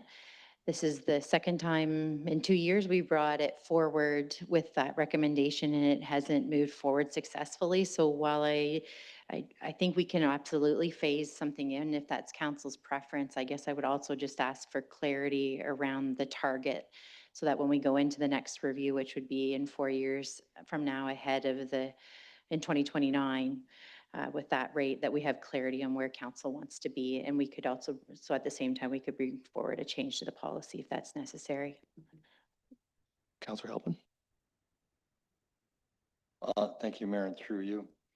What if we did an option 4, okay, which would be move the rates up starting from the bottom 5%, 3%, 2%.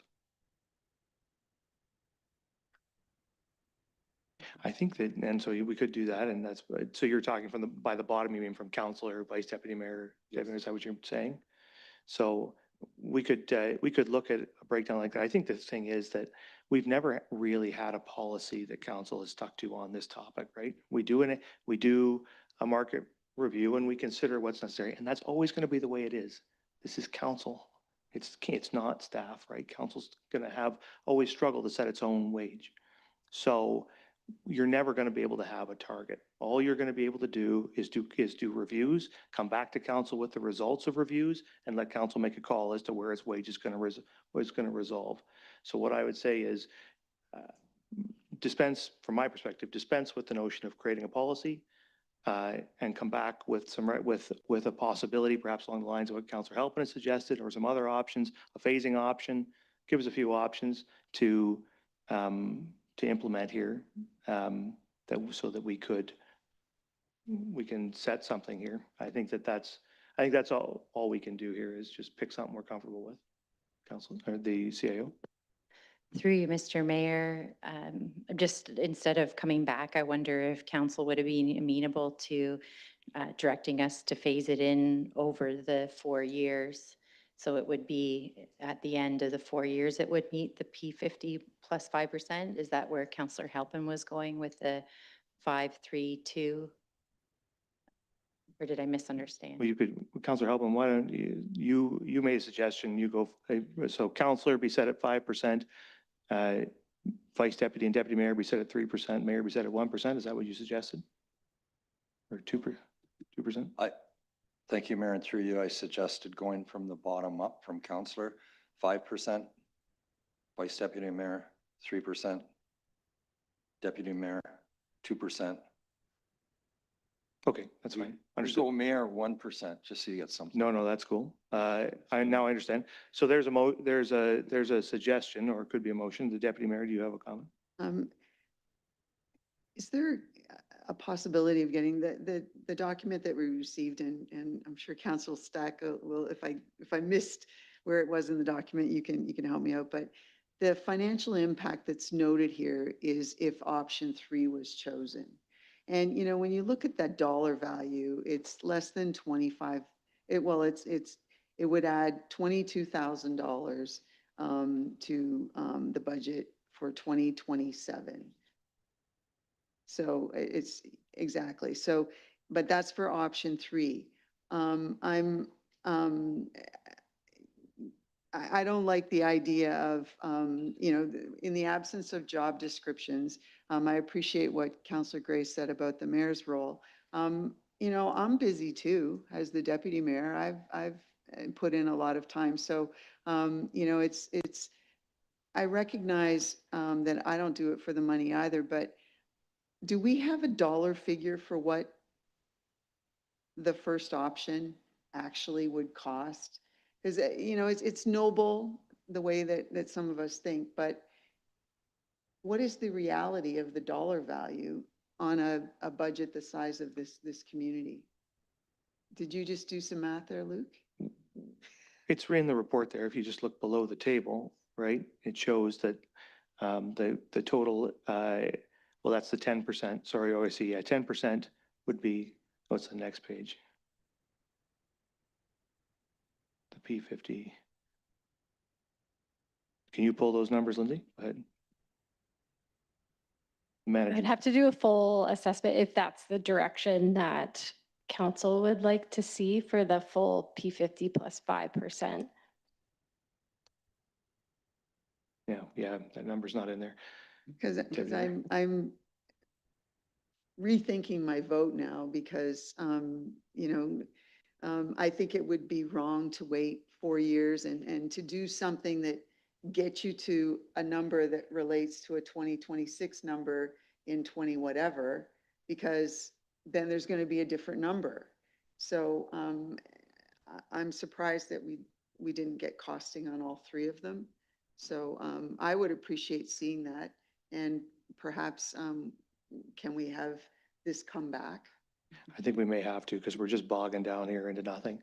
So I think what we're going to need to do, I think, is defer this and have it come back with some of that information. But we'll get Councillor Davinsky first. Councillor Davinsky. Just a suggestion. What if we did it at 50 plus 5, but in 2 stages? So that the first stage kicks in November, and it would be half of what's on there. So 10.5, 8, 7, and 4.5. And then the second half of that increase happens 2 years later. So in the middle of the term. And then we are up to what a 2025 market summary is, but at least we've caught up that much and phased it in. So we've had the manager. We have our spreadsheets and did a calculation. I also luckily have the CFO right here that was confirming my calculation. So if we were to look at the P50 plus 5% on an annual basis, that would be around 49,000. I think, honestly, we voted on all 3 options and defeated all 3 options. Any one of them is going to require a motion to reconsider, to bring them back if you wanted to reconsider any of them. So what I'd suggest we do is defer this matter. You've heard a number of options suggested. Councillor Davinsky suggested one, Councillor Halpin suggested one, a few different options. Come back with a report on this, put those numbers in it, all the numbers on all the options, and we'll take another run at this, because we just can't resolve it here sitting right now. Is there a motion to defer? Moved by the deputy mayor, second by Councillor Grace. All in favor of the deferral? Opposed? That's carried. Okay. So now we're going to move on to compensation, or no, sorry, God, I'm going back around now. Oh my God. Stafford Street. We're moving on to Stafford Street here. So we're going on to an update on this, or the Stafford Street project plan amendment, and we'll turn that over to Lucas Heathers, Development Services and Engineering Supervisor. Thank you, Mr. Mayor, and good evening, Council. Staff are seeking council approval for amendment to the 2026 business plan due to an emergency sanitary sewer main failure on Stafford Street between Elgin Street and Mill Street in Port Elgin, which occurred on April 18th, 2026. The failure resulted in the formation of multiple sinkholes caused by the collapse of a clay sanitary sewer pipe. High groundwater levels experienced this spring are believed to have been a contributing factor. The sanitary main failure required an immediate emergency response, including traffic control measures and expedited repair work. The town retained Walker's Construction to remediate the failure, which involved the replacement of the collapsed sanitary sewer as well as the conflicting water main. The emergency repairs result in an additional capital funding requirement of $618,846. Staff recommend funding this increase through a combination of reserves. 45% from the future capital reserve, 30% from the water reserve, and 25% from the wastewater reserve. Staff will seek to identify an offset for the future capital reserve portion through the 2027 business plan process in order to minimize impacts to the future infrastructure special levy. The report further notes that previous approved and separate 2026 capital project for Stafford Street, the block between Mill Street and Green Street, remains scheduled as planned. That project includes the underground reconstruction as well as road, curb, and sidewalk improvements. Surface restoration works for the emergency repair section are intended to be tendered as part of the Stafford Street Mill to Green project in accordance with the town's purchasing policy. All remaining underground works associated with the emergency reconstruction are expected to be completed by early summer. Thank you. Thank you. So there is a resolution. The council approved $618,846 toward the funding of the amended Stafford Street project plan, funded 45% from the future capital reserve, 30% from the water reserve, and 25% from the wastewater reserve. Is there mover and seconder? Help and the deputy mayor discussion? Councillor Mayette. Thank you, Mr. Mayor. In as much as I appreciate that this is very important work, I saw the hole in the ground and it was quite scary. Actually, I commend those that went down there and fixed it. It's not a job that I want to do, especially at my age, but I remain steadfast that we should not be using taxation for repair of water and sewer because it's supposed to be paid for by users of water and sewer, of which many of the residents in Saugeen Ward do not have the availability to. So I think instead of using the future capital reserves taxation money, we should be putting a special levy onto the water and wastewater bills so that the residents who avail themselves of those services can pay it as per the law, I believe. You have a comment to that from engineering services or from the manager engineering services? Thank you, and through you, Mr. Mayor. So what's our plan? That 45% will be around 278K. We'll offset this 278K from 2027 business plan or planned projects. So it will not impact to our tax levy. So that's our plan. So, but we also may go for options for 2 years to offset from 2027 and 2028 to minimize the impact or maybe no impact to the tax levy. So that's our plan. And for the underground repairs for water and sanitary, it will be from water and wastewater fee and charges. So our plan, just to make sure that we are not impacting to our tax levy, so or any increase to our tax levy in future. Yeah. Just to clarify, so it's been our common practice for some time to fund the road reconstruction portion of these projects from taxation or future capital reserves and to fund the water and wastewater portion from water and wastewater reserves. And could I just clarify your comment, Rahul, that is what you're doing here, that you're funding the road work from the future capital reserve and you're funding the water and sewer work from the water and sewer reserves. Is that right? Thank you. Yes, that's correct. Councillor Mayette. I stand corrected. Thank you. Whew, all right. Further questions or comments from the members? We'll get Councillor Halpin and then the Deputy Mayor. Thank you, Mayor, and through you. I'd just like to thank the whole team for how quickly that was looked after. And I appreciate you guys had a really full plate of road construction this year without having an emergency one thrown in at you. So thank you for your hard work on this and looking after our streets. The Deputy Mayor. What he said. Yeah, agreed. Yeah, thank you for this and for your proactive thinking in terms of adjusting your schedule to deal with this whole issue all at once. That's smart. So thank you. So the resolution's been moved and seconded. All in favor? It's carried. Thank you. Okay, so now we're moving to close the public. There's a resolution, the council move into a closed public session in accordance with section 239 of the Municipal Act 2001 to consider the following. Item 10.3.1, legal advice in relation to Saugeen Ojibwe Nation correspondence. And that's under section 2392F, advice that is subject to solicitor-client privilege, including communications necessary for that purpose. Is there a mover and seconder? Mayette, Grace, all in favor? Council will now move into a closed public session.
Okay, we were on mute. Hey, everybody. Sorry for that. Okay. Yeah, we hired a new deputy clerk today. That's fine. Anybody else on any of these items of correspondence? Sorry, Councillor Grace and then Maya. Thank you, Mr. Mayor. I had a question about 12.2.1, the Ontario Energy Board notice of hearing on the model franchise agreement for natural gas. Are we intervening in this review?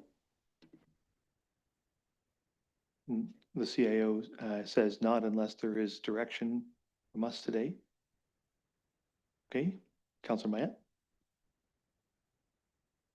Thank you, Mr. Mayor, and through you. I'd just like to bring attention to the item number 7, which is to do with the Saugeen Valley, the proposed amalgamated conservation region, Simcoe region. This letter was issued to instruct all the regional conservation authorities to basically cease and desist from any major decisions, any hiring, firing, any restructuring, any acquiring, disposing of, selling of assets, disposing of any trusts or any reserves without consent of the provincial government. They're just basically locking down the conservation authorities, and this really hampers our conservation authority, of which we are the majority member of, and all the conservation authorities in Ontario. They're just basically locking down the facilities in much a draconian fashion, and it's just a heavy-handed and overreach, I think, of the provincial government's mandate, but that's what they have done. So I just wanted to bring attention to it and make sure the public is aware of what's going on. Thank you. Thank you, Councillor Grace. On that same matter, can we send a letter of objection to this? Like, this is just, they're just hog tying regional conservation authorities and their member municipalities. And if we just sit there and say, oh, well, that's fine. I would support that. Certainly, you can make a resolution to that effect if you like. Yes. That a letter of objection be sent with respect to the matters identified under 12.2.8.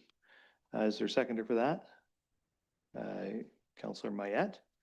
I don't know. I'm not sure I'll support that. I don't consider the province's actions unreasonable in the context of amalgamation. I think of when amalgamation took place. I was a student trustee on the Blue Water District School Board when amalgamation took place, and I recall the Blue Water Board taking quite a few steps to lock up its assets, to make amalgamation, to frustrate the province's efforts. And I could see how that could become a problem by certain conservation authorities, not saying that Saugeen Valley would do that, but the province has made a decision. It's the decision maker in this area. It's decided to amalgamate the conservation authorities, and it doesn't want assets being moved around or money being spent to frustrate its desire, and it has the right to make that decision. So I don't know. In the context of what they're doing, I don't oppose it. Is there further questions or comments? Seeing none, all in favor? Opposed? That's carried. All right. So now, anybody else have anything else? Councillor Grace. Yeah, very briefly, I just wanted to commend the NII for all its efforts in supporting STEM education and co-ops. Thank you. Any further comments? I don't see any. So that brings us to the end of the communications. So we'll go back to considering the main resolution. It's been moved and seconded. All in favor? That is carried. And now we're on to bylaws. We have 4 bylaws there for consideration. I have a resolution. Oh, sorry. Bylaw 44-2026 requires a minor amendment. The implementation date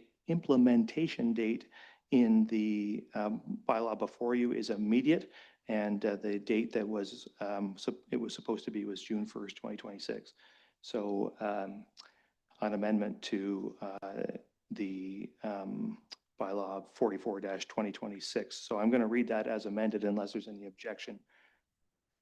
See any objection, so I will read then the resolution that bylaw 44-2026 be read, passed, and as amended. Okay, that bylaw, oh, God almighty, that bylaw 44-2026 is amended, 45-2026, 46-2026, and 47-2026 are hereby read, passed, and sealed this 11th day of May 2026. Is there mover and seconder? Moved by Stack, seconded by Halpin. Any discussion? Seeing none, all in favor? That is carried. I have a resolution then that bylaw 48-2026, being a bylaw to confirm the proceedings of the Council of the Town of Saugeen Shores, is hereby read, passed, and sealed this 11th day of May 2026. Is there mover and seconder? Moved by Gray, seconded by Davinsky. All in favor? That is carried. And finally, a resolution, this regular council meeting of May 11, 2026 hereby adjourns at 10:38 p.m. Is there mover and seconder? Moved by Stack, seconded by Duhame. All in favor? That's carried. Council stands adjourned.